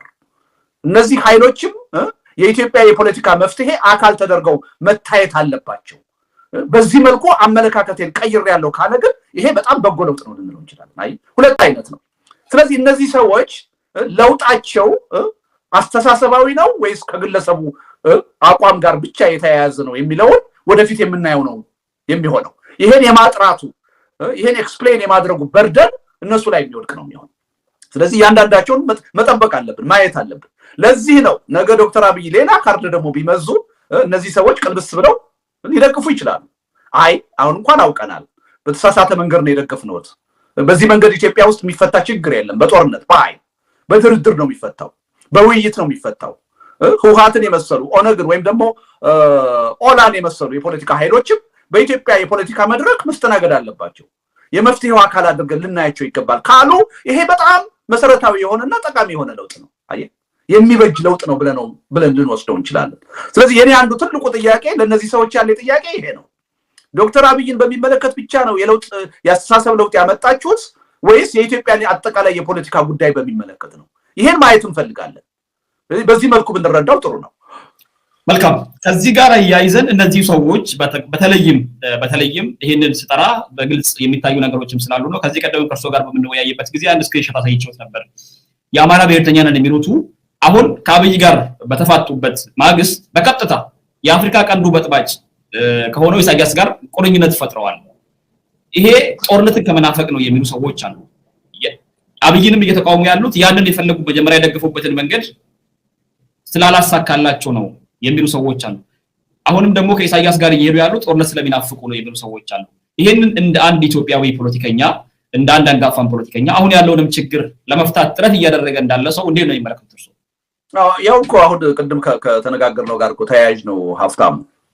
ልክ አሁን ቅድም እንዳልኩ ለምሳሌ ቲፒኤልኤፍን እና ኦነግን እንደ ጠላት ቆጥሮ እንዲጠፉ ፈልጎ ዶክተር አብይን የደገፈ ሰው ያለውን ያህል ሌላ ደግሞ በጣም የገነገነ በጣም ጽንፈኛ የሆነ አመለካከት ያለው ደግሞ የአማራ ብሔርተኛ አለ ነው። በትግራይ ውስጥ ያለኝን የመሬት ጥያቄ ወይም ሌላ ጉዳይ ከዶክተር አብይ ጋር ሆኜ ማስፈጸም እችላለሁኝ ማግኘት እችላለሁ ብሎ ደግሞ እሳቸውን የደገፈ አካል አለ። አሁን ዶክተር አብይ ይሄን አጀንዳ ማስፈጸም እንደማይችሉ ሲገነዘብ ከእሳቸው ተነጥሎ ከሻቢያ ጋር የሚቆም ከሆነ ያስተሳሰብ ለውጥ አይደለም ያመጣው። ዶክተር በሰውየው ላይ ያለውን እምነት ነው ያጣው እንጂ አስተሳሰቡን አልቀየረም። ከአንድ ጥፋት ወደ ምንድን ነው የሚሸጋገረው? ወደ ሌላ ጥፋት ነው የሚሸጋገረው። ይሄም መርህ የለሽነት ነው፣ ስህተት ነው። ለዚህ ነው ሁሉም ጎራ በተሳሳተ መንገድ ነው እየሄደ ያለው። በተመሳሳይ ሁኔታ ግን ሀብታሙ መነሳት ያለበት በዚህ የኃይል አስተላለፍ ለውጥ የዶክተር አብይ ደጋፊዎች ብቻ አይደሉም እየተለወጡ ያሉት፣ የዶክተር አብይ ተቃዋሚ የነበሩት ናቸው። ደጋፊ የነበረው ራሱን ከሳቸው ሲነጥል፣ ተቃዋሚ የነበረው ደግሞ ከሳቸው ጋር መተሻሻት እየጀመረ ነው። አብሮ መቆም የሳቸው አጋር መሆን እየጀመረ ነው። ይሄ እጅግ አደገኛ ነው። ይሄ ደግሞ በስፋት በኦሮሞ ኤሊቶችና በትግራይ ኤሊቶች እየታየ ነው። ይሄም መርህ የለሽነት ነው፣ ትክክል አይደለም። እና ሁለቱም ወገን ላይ የምታየው ምንድነው? የጠላት ወዳጄ የሚል መርህ የለሽ የኃይል አስተላለፍ ምርጫ ታያለህ። ይሄ ኢትዮጵያን በጣም ብዙ ዋጋ ያስከፈለ ነው። መጥፎ የፖለቲካ ባህል ነው። በኢሹ በአጀንዳ ነው እንጂ አንድን አካል መዝነን መደገፍም መንቀፍም ያለብን የጠላት ወዳጄ ነው በሚል አይደለም። ላይ ከኤርትራም ጋር ያነሳው ጥያቄ የጠላት ወዳጄ የሚል ነው። ምንም አይነት ችግር ኢትዮጵያ ውስጥ ከሻቢያ ጋር ሆነ ልትፈታ አትችልም። ምንም አይነት ችግር ግን ስማ፣ የትግራይ ኤሊቶችም ቲፒኤልኤፍ ከሻቢያ ጋር በታሪክ ሲወዳጅ የነበረውን አብረው ማውገዝ አለባቸው። አሁን የአማራ ኃይሎች ስለተወዳጁ ማውገዝ ብቻ አይደለም። በታሪካዊ ሂደት እንደ ቲፒኤልኤፍ የሻቢያ አጋር ሆኖ የሰራ የለም። በሻቢያ ምሽግ ውስጥ ገብተው ተዋግተው የትግራይ ልጆች እንዲሰው አድርገዋል። እሱን እንደ ስህተት የሚቆጥር የለም። አሁን የአማራዎቹ ኤሊቶች አሁን የሚሰሩትን ስህተት ግን በጣም አውጥቶ ማሳየት። ቆይ ልጨርስልህ። በእናንተም በኩል ኦነግ ከሻቢያ ጋር ነው የኖረው። የሻቢያ ጓዳ ውስጥ ነው የኖረው አሁን የዶክተር አብይ መንግስት እስኪመጣ ድረስ። እሱ ሲወገዝ አናይም። አሁን ግን የአማራ ኤሊቶች የሚሰሩትን ስህተት ሲወገዝ ይታያል። የሚመራን መርህ ከሆነ ሁሉንም በስህተት ውስጥ ያለን አካል ነው ማውገዝ ያለብን። ለምንድነው አሁን ርብርቡ በአማራ ኤሊቶች ላይ ብቻ የሚሆነው? ትክክል አይደለም። አሁን የማየው የኃይል አስተላለፍ በጣም የሚያሳዝን ነው። ለምሳሌ የኦሮሞ ኤሊትና የትግራይ ኤሊት በተለየ ሁኔታ ወዳጅነት ለመፍጠር ሲጥሩ ያለው አንተ ሚዲያ ላይ እየቀረበ አስተያየት የሚሰጡ ሰዎች ይሄን ሲሉ ያለው የኦሮሞና የትግራይ ህዝብ ጤናማ የሆነ ግንኙነት እንዲኖረው ፈልጋለሁ። ተገቢ ነው፣ ጥረት መደረግ አለበት። ግን ከብዙ አንፃር ካየነው ለኦሮሞ ህዝብ የሚቀርበው የአማራ ህዝብ ነው አይደል? በጂኦግራፊም በባህልም በማንነትም ለትግራይ ህዝብ ከኦሮሞ ህዝብ ይልቅ አጠገቡ ያለው የአማራ ህዝብ ይቀርበዋል። ሶስቱንም ደግሞ በኢትዮጵያ አንድነት የሚያስተሳስራቸው ብዙ ማንነት አለ። ስለዚህ አንዱን ዘለን ከሌላው ጋር ያልተገባ ግንኙነት ለመፍጠር የምናደርገው ጥረት ከታሪክ አለመማር ነው። አደገኛ ነገር ነው ሪል። እና የኃይል አስተላለፉ ችግር በአንድ ወገን ብቻ ያለ አድርገን አንይ።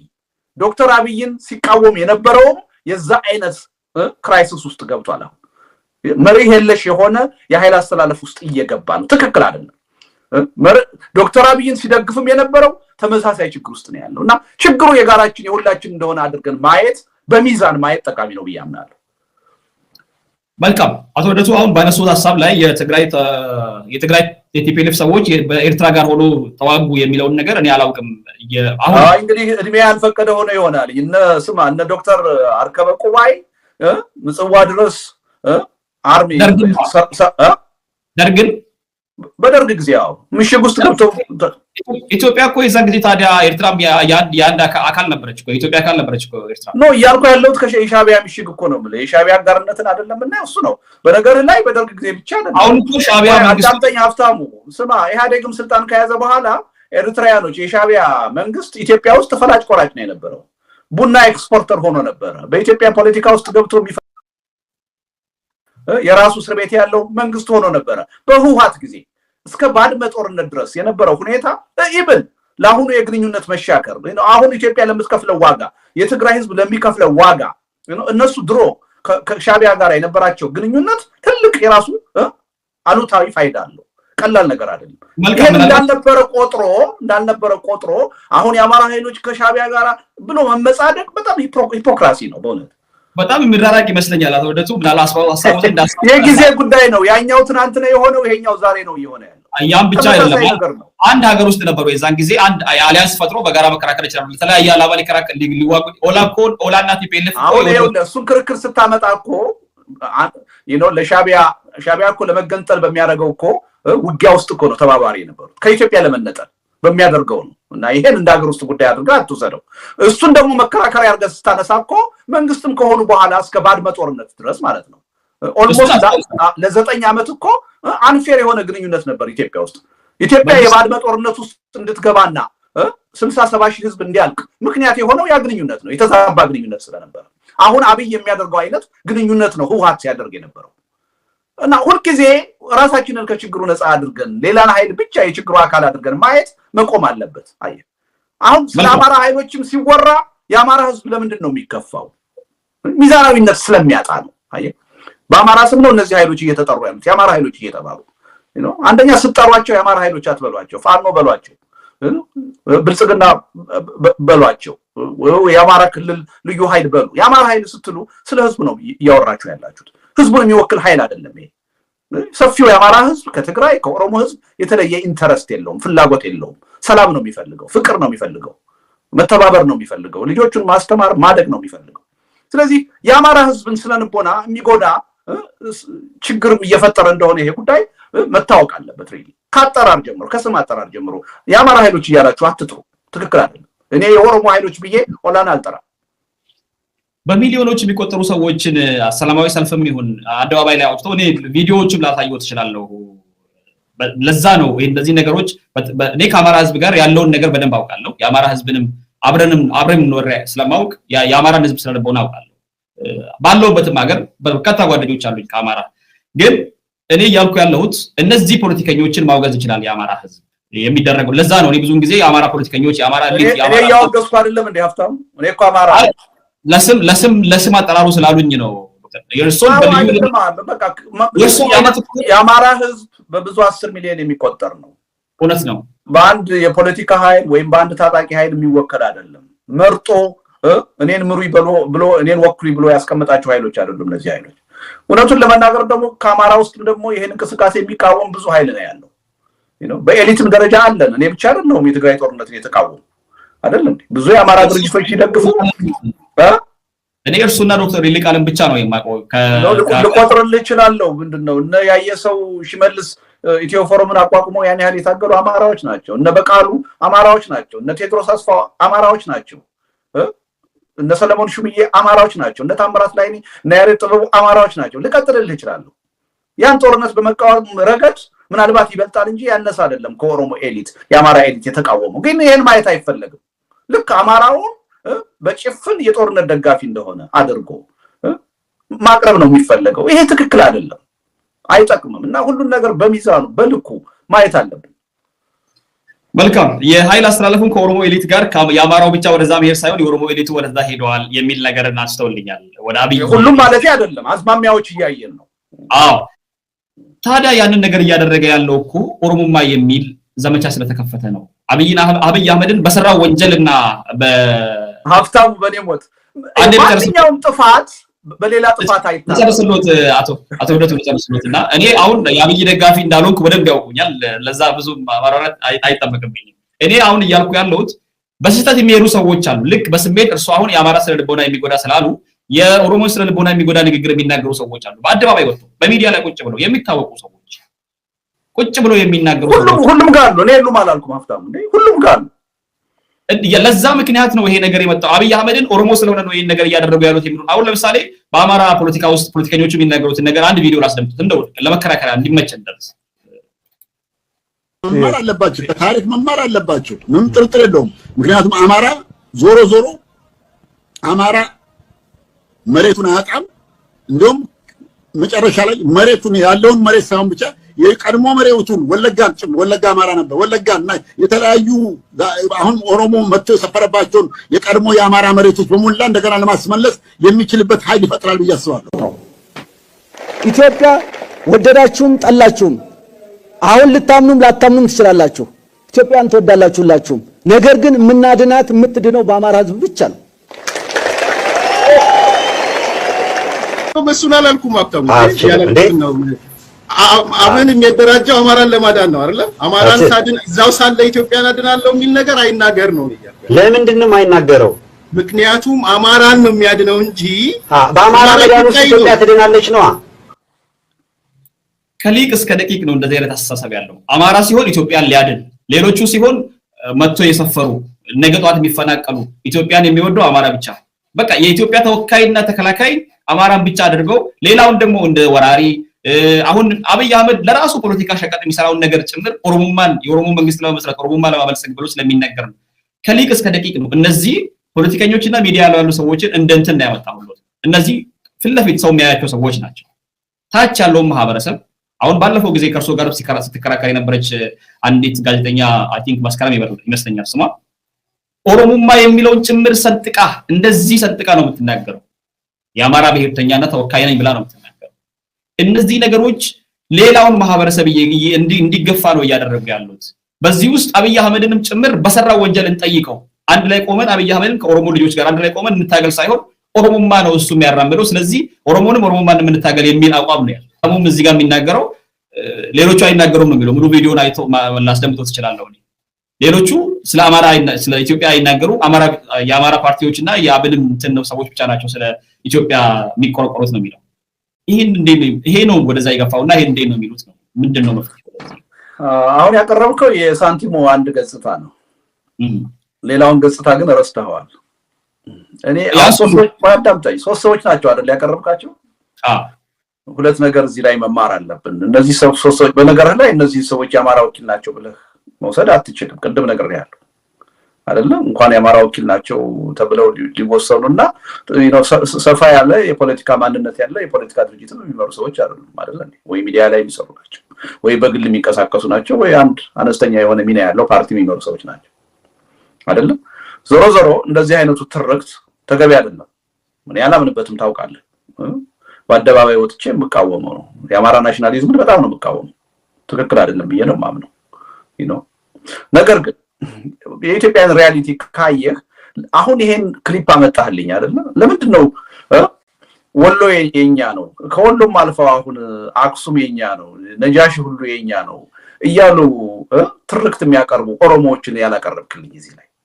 እነዚህ አዳምጠኝ። እነዚህ እንዳው የመንግስት ስልጣን የላቸው። የመንግስት ስልጣን ይዘው አማራን በሰበረን ቦታ ሰበር ነው እኮ የሚሉ ሰዎች አሉ። ከዚህ በኋላ ዘመኑ የኛ ነው እኛን የምትመስል አገር ነው የምንፈጥረው እኮ የሚሉ አሉ። ድሮ ስንታገል ኢትዮጵያን ዲኮንስትራክት ነው እያደረግን የነበረው።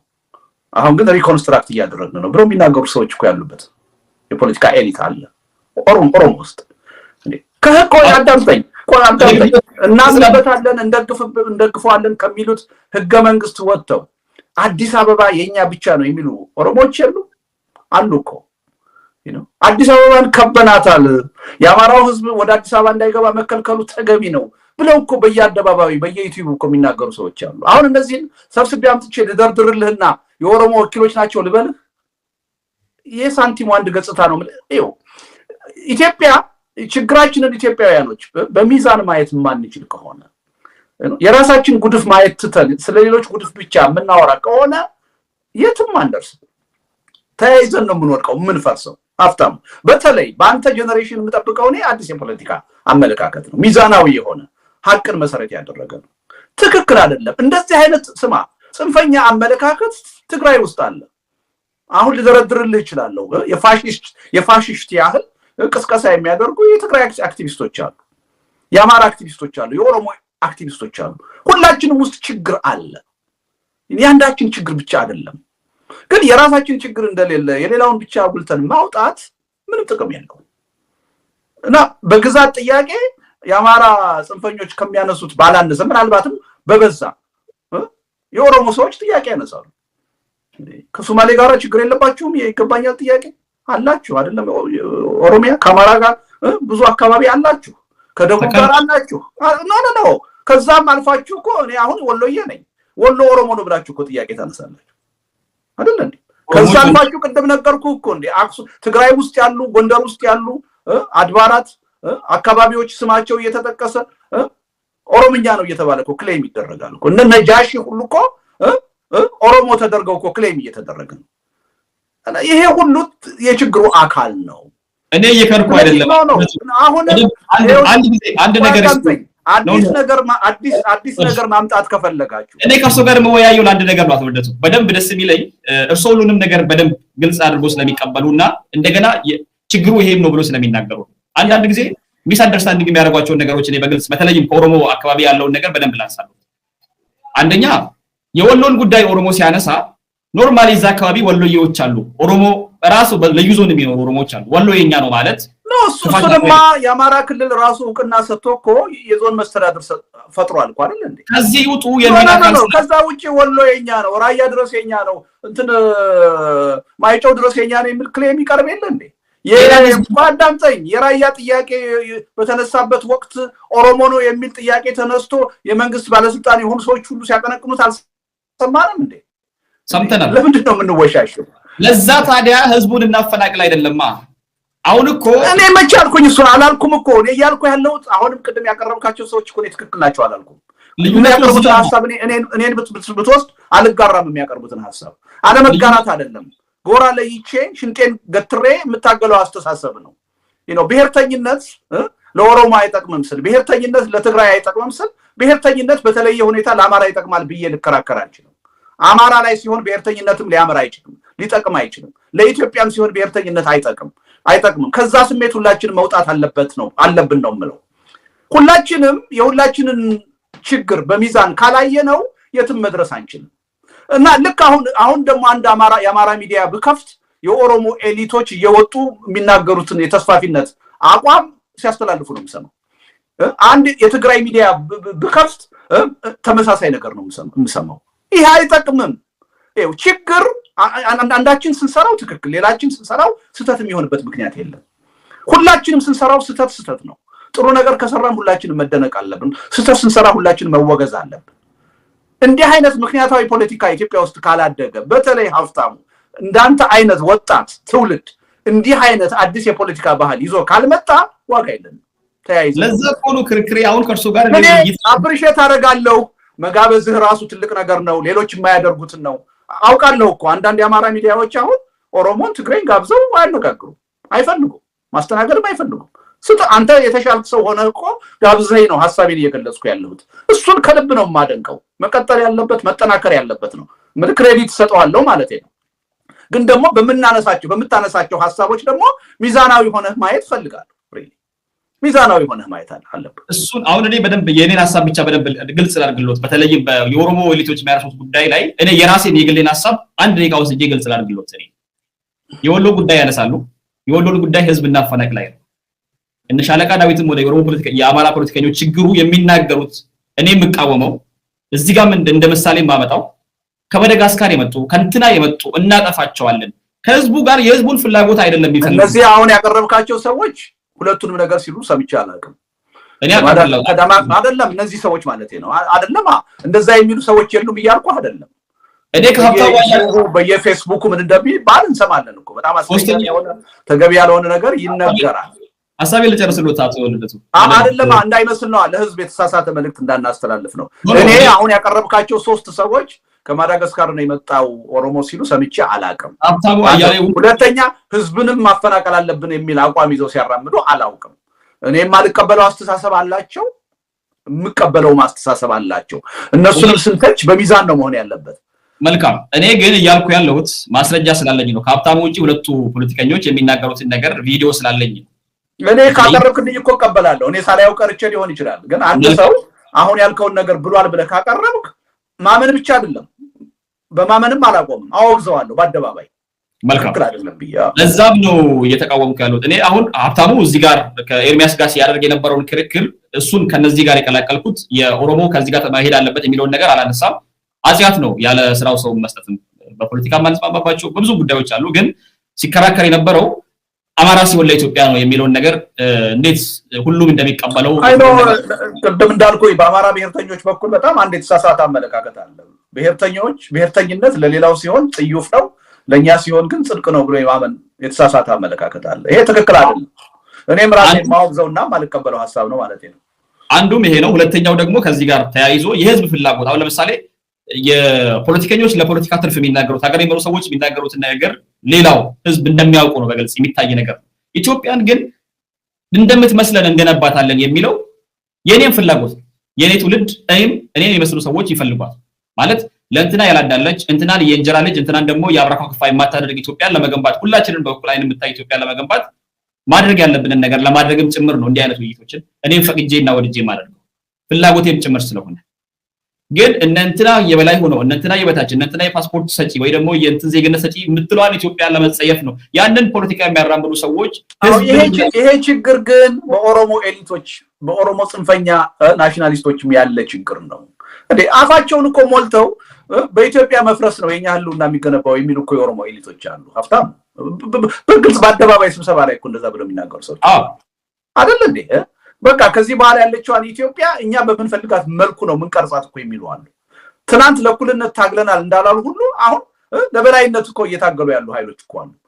የበላይ ሆነን ካልቀጠልን እኮ የሚሉ አሉ እኮ እና ይሄ ችግሩ ሁላችንም ላይ ነው ያለው ይኸውልህ በብሔር ገድበን ይሄኛው ብሔር በዚህ በኩል ስተት የለውም ያኛው ብሔር በዚህ በኩል ስተት የለውም ልንል አንችልም ኢትዮጵያ ውስጥ ይብዛም ይነስም በሁሉም አካባቢ ያለ ችግር ነው አንጻራዊ ነው ያንዱ ከፍ ያንዱ ዝቅ ሊል ይችላል ሁላችንም የዛ ችግር ሰለባ ነን ያም ነው ካዙሪቱ ውስጥ እንዳንወጣ ያደረገን እና ከዚህ ለመውጣት ሚዛናዊ የሆነ አስተሳሰብ ይኖረን ጥፋትን በብሔር እየለካን ምረት ማድረግ የለብንም ወይም ደግሞ የኛ የምንለው የኛን ቋንቋ የሚናገር የኛ ብሔር የሆነ ሲናገር ጸጥ ምንል ከሆነ ማናወግዝ ከሆነ የሌላው ሲናገረው ምናወግዝ ከሆነ ይሄ በረህለሽነት ጥፋትን በተገኘበት ቦታ ማንንም ይስራው ማን ማውገዝ አለበት ያን ካደረግን ነው አዲስ ለውጥ ሊመጣ የሚችለው ኢትዮጵያ ውስጥ የተለየ ነገር ሊመጣ የሚችለው ዝም ብለን በብሔር ተቧድነን ራሳችንን እንደ ጽድቅ ሌላውን እንደ ኃጢያተኛ መቁጠር ግን የትም አያደርስም ተያይዘን መጥፋት ነው በዛ ሂደት ውስጥ ነው ያለነው አሁን መልካም እንግዲህ በኢትዮጵያ ፖለቲካ ውስጥ ያለው ትልቁ ችግር አጠርና አድርገው ሀብታሙ ሌላ እኔ በጣም ረዝሟል ውይይቶቹ አከራካሪ ስለሆኑና ትልቁ የኢትዮጵያ ፖለቲካ ችግር ስለሆነ ነው በዚህ ደረጃ የሚያለው የብሔራዊ ውይይት የሚል ነገር ማስተዋል በጽሁፎት ላይ ወደ ሌላ ጥያቄ ልሂድ ምናልባት ነገሮችን በፍሬ ወይ ደግሞ በፍሬም ብቻ ወስደን ልንከራከር እንችላለን ሌላ ጊዜ ግን ዛሬ ነገሮችን በዛን እንዴት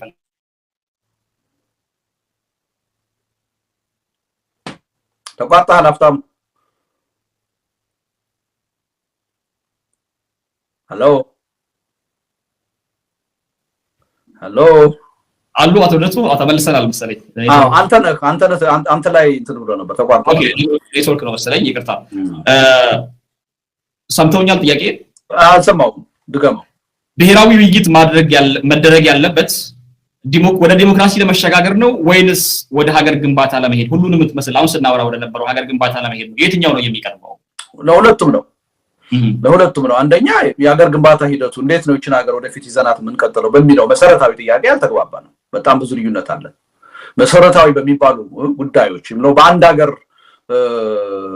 የፖለቲካ ሂደት ውስጥ የፖለቲካ ድርጅቶች ልዩነት ሊሆኑ በማይገባቸው ጉዳዮች ሁሉ እኛ ልዩነት አለ ራሱ ሀገሩ እንዴት ነው መቀጠል ያለበት በሚለው መሰረታዊ ጉዳይ መግባባት የለም ስለዚህ ይሄን መግባባት ሊፈጥር የሚያስችል የብሔራዊ መግባባት ሂደት ያስፈልገናል በአንድ በኩል በዚህ ምክንያት ለዲሞክራሲ ምርጫ የሚበቃ ሂደት ውስጥ አይደለም ያለነው ያሉብን ችግሮች በጣም እጅግ መሰረታዊ ካጠቃላይ የሥርዓተ መንግስቱ የሀገረ መንግስቱ መቀጠል ጋር የተያያዙ ስለሆኑ በምርጫ ሊፈቱ የሚችሉ አይደሉም ከምርጫ በፊት ልንግባባባቸው ልንተማመንባቸው የሚገቡ ሀገራዊ ጉዳዮች አሉ አሁን ሀብታሙ እንደምታውቀው ያንዳንዱ ነገር ያጣላናል በሌላ ሀገር ማናየው ማለት ነው። ከህገ መንግስቱ ጀምረህ ሰንደቅ ዓላማው፣ መዝሙሩ፣ የፌደራል አደረጃጀቱ ሁሉ ነገር ነው የሚያጣላ። የበዓል አከባበር ሳይቀር እያየ ነው፣ እያጣላን ነው። ጀግኖቻችን ሁሉ መሪዎቻችን ሁሉ የጠብ ምንጭ ሆነዋል። ይሄ ምንድነው የሚያሳይህ? ወደ ሰለጠነ የፖለቲካ ሂደት ውስጥ ለመግባት ወደ ምርጫ ፖለቲካ ውስጥ ለመግባት የምንችልበት ሁኔታ አይደለም ያለ ነው። ስለዚህ አንድ ስርዓት ያለው ለተወሰነ ጊዜ ሊዘልቅ የሚችል የብሔራዊ መግባባት ሂደት ያስፈልገናል። ከዛ የብሔራዊ መግባባት ሂደት በመነጨ ብሔራዊ መግባባት ልንፈጥርባቸው የሚገቡ ጉዳዮች መኖር አለባቸው። በዛ መድረክ ሊፈጠሩ የማይችሉ ደግሞ ሊፈቱ የማይችሉ ልዩነቶች ይኖራሉ። በዲሞክራሲ አግባብ በምርጫ ልንፈታቸው የምንችል የፖሊሲ ጉዳዮች ከሆኑ ችግር የለው፣ በምርጫ ልንፈታቸው ይችላል። አገሪቱ እንዴት ትቀጥል በሚለው ጉዳይ ላይ በታሪክ አረዳድ ላይ ያለን ችግር ግን በምርጫ የሚፈታ አይደለም። ስለዚህ መጀመሪያ ያ መደላደል ሊመጣ የሚያስችል መግባባት መፍጠር አለብን። ቁጭ ብለን ከጦርነት ከኃይል አማራጭ ውጪ ሁለቱ ባልካቸው ሁለት ነገሮች ላይ መግባባት መፍጠር አለብን። የሀገረ መንግስት ግንባታ ሂደቱን በሚመለከት አንድ አይነት መግባባት ውስጥ መድረስ አለብን።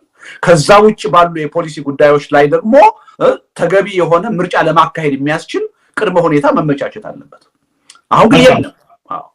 ለምሳሌ ምርጫ አካሂደናል አይደል? ከአንድ ዓመት በፊት የሀገራችን ችግር ግን አልተፈታም። ለምንድን ነው ያልተፈታው? መሰረታዊ የሆኑ ያልተግባባንባቸው ሀገራዊ ጉዳዮች ስላሉ ነው በምርጫ የማይፈቱ። ከነገ ወዲያም ሌላ ምርጫ ብናካሂድ ዋጋ የለውም። ስለዚህ ያ ይጠቅመናል ነው እና እኔ በዚህም ብዙ ልዩነት ያለ አይመስለኝም። ሁሉም የፖለቲካ ፓርቲ ብሔራዊ መግባባት ኢትዮጵያ ውስጥ እንዲመጣ ናሽናል ዲያሎግ እንዲካሄድ ይፈልጋል። የናሽናል ዲያሎግ ውጤት ምን ይሁን የሚለው ላይ ልዩነት ሊኖረን ይችላል። ግን ያን ለዛ ውይይትና መድረክ መተው ተገቢ ይመስለኛል። መልካም። በጽሁፎት ላይ የጎንዮሽ ትግል እናቁምና ቀጥታ እንሂድ የሚል ነገር አንስተዋል። በኢትዮጵያ ፖለቲካ ውስጥ አሁን ስንከራከርበት የነበረው እኔና እርስዎን እንኳን በሀሳብ ልዩነቶቻችን ተስማምተን የሄድንባቸው ነገሮች አሉ። በዚሁ በተወያየንባቸው ጉዳዮች ላይ የጎንዮሽ ትግል እናቁም ብሎ በአንድ መንገድ ሰዎችን ወይ ደግሞ ፖለቲከኞችንም አንድ ነው ሁሉንም ማህበረሰብ ሲጋብዙ እርስዎ ምን የሚያስማማ ነገር ኖሮ ነው ይህንን ነገር ያደረጉት? እርስዎ አሁን ሌላው ገና ሀገር መንግስት ለመገንባት የሚሄድ አለ፣ ሌላው ታላቅ ነበር ታላቅ ነው እንቀጥላለን የሚል አለ። በኢትዮጵያ ላይ እንደዚህ የተወዛገበ ነገር እያለ የጎንዮሽ ትግሉ የሚቆም ነገር ነው ወይ? እንዴት ነው የሚመለከተው? ይሄን ይቆማል አይደለም መቆም አለበት ነው። ይቺ ሀገር መቀጠል ካለባት አሁን ያለብንን ችግር በደንብ ቅደም ተከተሉን ማየት ያስፈልጋል። አሁን ከፍተኛ የሆነ የሀገር ህልውና ችግር ውስጥ ነው ያለነው። በመፍረስና ባለመፍረስ ጥያቄ ውስጥ ነው ያለነው። እኔ እናንተ አሁን የምናደርገው ክርክር በተለያዩ አስተሳሰቦች፣ አመለካከቶች ዙሪያ እውነቱን ለመናገር ቅልጦት ነው። ለምን ነገ ከነገ ወዲያ አገሪቱ አሁን በያዘችው መንገድ ከቀጠለች በድንገት ከእጃችን ልትወጣ ትችላለች፣ ልትፈርስ ትችላለች። ስለዚህ ቀዳሚው አጀንዳ ምንድነው መሆን ያለበት? መጀመሪያ አገረ መንግስቱ እንዲቀጥል ማድረግ ነው፣ ከህልውና አደጋ እንዲድን ማድረግ ነው። ከዛ በኋላ በልዩነታችን ላይ መከራከር፣ መወያየት፣ መፎካከር የምንችልበት እድል ሊኖር ይችላል ማለት ነው። አገሩ ከሌለ ግን የትኛው የአመለካከት ልዩነት እናንተ ቢኖረን ያን የአመለካከት ልዩነት ልናስተናግድበት የምንችለው መድረክም አይኖረንም፣ ዓላማውን ማሳካትም አንችልም። እኔ ለምሳሌ የኢትዮጵያ አንድነት ከሆነ አጀንዳዬ አገሩ ከፈረሰ አንድነት የሚባል ነገር አይኖርም። አንተ ለምሳሌ የመገንጠል ጥያቄ ወይም የነጻነት ጥያቄ ከሆነ ያለ አጀንዳ አገሩ ከፈረሰ እሱን መሆን ማድረግ አትችልም። አንድ አካል ከኢትዮጵያ ተገንጥሎ አገር ሆኖ ለመቀጠል ኢትዮጵያ የምትባል ስቴት ታስፈልጋለች፣ እውቅና የምትሰጥ። እውቅና የሚሰጠው ከሌለ ሶማሌላንድ ነው የሚሆነው። አየህ፣ እንደው ሁለቱን ጫፍ ላቅርብልህ ብዬ ነው። እንኳንስ በጣም ፖለቲካዊ ነክ፣ ኢኮኖሚያዊ ነክ፣ ማህበራዊ ነክ የሆኑ የፖሊሲ ልዩነቶችና ትልልቆቹ አጀንዳዎቻችን ሁሉ አገር ሲኖር ነው ሊፈታ የሚችለው። ስለዚህ እኔ ይሄ አጀንዳ ማናችንንም ማለያየት ያለብን አይመስለኝም። አገሪቱ እንዳትፈርስ ህወሓት መጨነቅ አለበት ብዬ ነው ማምነው። ኦነግ መጨነቅ አለበት ብዬ ነው ማምነው። ብልጽግና መጨነቅ አለበት ብዬ ነው ማምነው።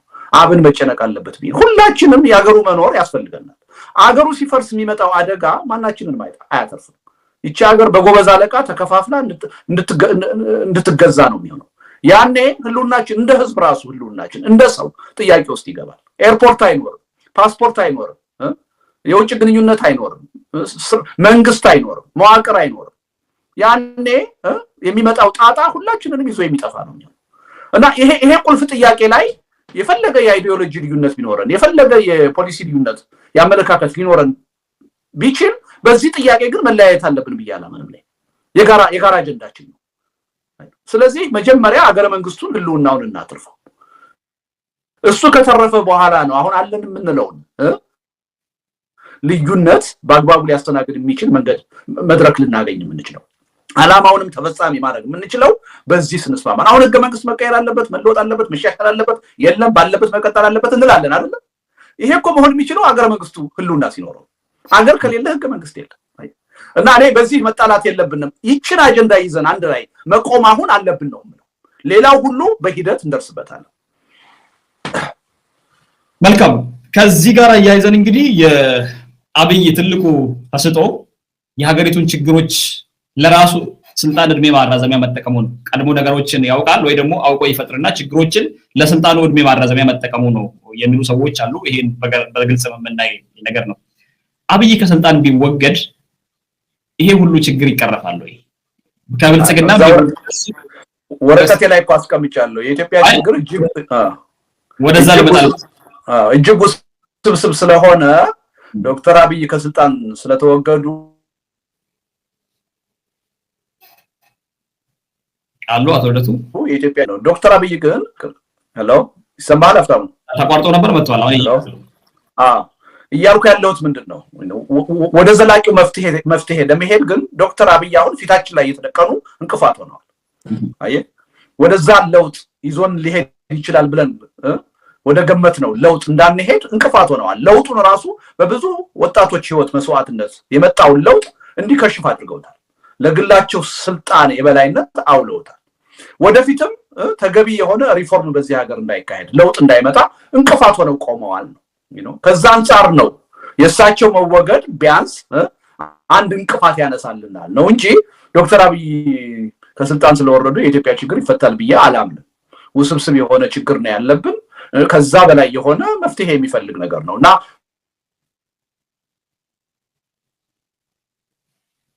ወረቀቴም ላይ አንድ እንቅፋት ሆኖ ተቀምጠዋል። ሌላ ነገር አሁን ማሰብ የማንችልበት ሁኔታ ተፈጥሯል። መልካም እንግዲህ በአጠቃላይ የሀገሪቱ አሁን የፖለቲካ አስተላለፍ ተቀይሯል። ብዙ ነገሮችን እያየን ነው የምንገኘው። ብዙ ነገር አንስተናል። ጥያቄዎችን በሰዓት ርዝመት ምክንያት የተወኳቸው አሉ። ሌላ ጊዜ ምናልባት አጠቃላይ ከዚህ ጋር ላመጣለው ትችላለሁ። ሰዓት በጣም ስለሄደብን እርሶንም ከዚህ በላይ መቆየት ስላልፈለኩኝ የመጨረሻ ማጠቃለያ የሚሉት ነገር ካለ ድርብ ውስጥ እኔ ማለት የምፈልገው በዶክተር አብይ አመራር ኢትዮጵያ ውስጥ በተለየ ሁኔታ ሊጠቀም የሚችል ማንም ህዝብ የለም። በተለየ ሁኔታ ሊጠቀም የሚችል ሃይማኖት የለም፣ ማህበረሰብ የለም። ይሄን ማወቅ አለብን። ባለፉት 4-5 ዓመታት ዶክተር አብይ ደግመው ደጋግመው በደንብ በተግባር ያሳዩን ይሄን ነው። ከአንድ ጎራ ወደ ሌላ ጎራ አስተሳሰባቸውን ሲቀይሩ የምናየው ያለ ምክንያት አይደለም። ለኔ የስልጣን የበላይነት የሚጠቅመኝ አስተሳሰብ ምንድነው እያሉ በወደድ ባይነት የሚወስኑ ሰው ስለሆኑ ነው። ስለዚህ ሪሊ በተለየ ሁኔታ የኛን ጥቅም ያስከብራሉ ብሎ ዶክተር አብይን ከዚህ በኋላ መደገፍ ሀገርን መበደል ነው፣ ህዝብን መበደል ነው፣ ተገቢ ያልሆነ ነገር ነው እና ጥሩ አዝማሚያ ያያየን ነው። ባልተገባ መንገድ ሄደው ዶክተር አብይን ሲደግፉ የነበሩ ሰዎች አሁን የመለየት አቅጣጫ አስተማማኝ ባይሆንም ቅድም እንደተነጋገርነው እያሳዩ ነው። እሰየው የሚያስብል ነው ይሄ። ዶክተር አብይ ትናንት ህዝቡን ለማሳሳት የነበራቸው አቅም አሁን አለ ብዬ አላምንም። አብዛኛው ህብረተሰብ እየተረዳ ነው፣ እያወቀ ነው። ሰውየው የሚናገሩትና በተግባር የሚያምኑበት ነገር፣ በተግባር የሚፈጽሙት ነገር የተለያየ መሆኑን እየተገነዘበ መጥቷል። ስለዚህ ማንም ኢትዮጵያ ውስጥ ያለ ህዝብ በዶክተር አብይ አስተዳደር እንደማይጠቀም አምነን መቀበል አለብን። በጣም በተሳሳተ ሁኔታ ዶክተር አብይን የኦሮሞ ወኪል አድርጎ የማየት የኦሮሞ ህዝብ በዶክተር አብይ አስተዳደር እንደሚጠቀም አድርጎ ማየት የሚፈልጉ ሰዎች አሉ። የተሳሳተ ነው። ይሄው በቦረና ድርቅ እኮ አየ ነው አይደል እንዴ? በቦረና መራብ እኮ አየ ነው። ለኦሮሞ ህዝብ በተለየ ሁኔታ የተቆረቆረ መንግስት ቢሆን ፈጥኖ ይደርስ ነበር አይደል እንዴ? አልደረሰም። ቅድም እንዳልኩ ጉጂ አካባቢ ያለውን ችግር እያየን እኮ ነው። አንድ የመንግስት መገናኛ ብዙሃን አይዘግበው፣ ታፍኖ ነው ያለው። ይሄ መንግስት የማንኛችንም ወዳጅ አይደለም። በተለይ ዶክተር አብይ አንድ ወዳጅ ነው ያላቸው። ያ ወዳጃቸው የዶክተር አብይ አህመድ ስልጣን ብቻ ነው። አንድ መርህ ነው ያላቸው። ያ መርህ የለሽ መሆን ነው በቃ። ከዛ የተለየ የማንም ማህበረሰብ የማንም አስተሳሰብ ወኪል አይደሉም፣ ጠበቃ አይደሉም። ስለዚህ ነገ ከነገ ወዲያ የትኛውንም አይነት ካርድ ቢመዙ የትኛውንም አመለካከት በአደባባይ ወጥተው ቢያቀነቅኑ አሁን ነቅተንበታል፣ ከዚህ በኋላ ሊያታልሉን አይችሉም ማለት አለብን። እና ዶክተር አብይ ደግሞ እንዲሁ አምባገነን መሪ ስለሆኑ አይደለም አሁን መታገል ያለብን። እንደዛ ቢሆን ብዙም ችግር ባልነበረው ነበር። አጠቃላይ ስርዓተ መንግስቱን አፍርሰው አገረ መንግስቱን የማፍረስ ሂደት ውስጥ ላይ ነው ያሉት። አሁን በእሳቸው ስህተትና ጥፋት አገረ መንግስቱ እየፈራረሰ ነው። ስለዚህ ሁላችንንም የሚመለከት ጉዳይ ነው ይሄ። ሁላችንንም ጣጣ ውስጥ ችግር ውስጥ የሚከት ነገር ነውና በዚህ ትግል ሁላችንም መተባበር አለብን። የማናችንንም ጥቅም የሚያስከብር ኃይል አይደለም አሁን ቤተ መንግስት ውስጥ ያለው።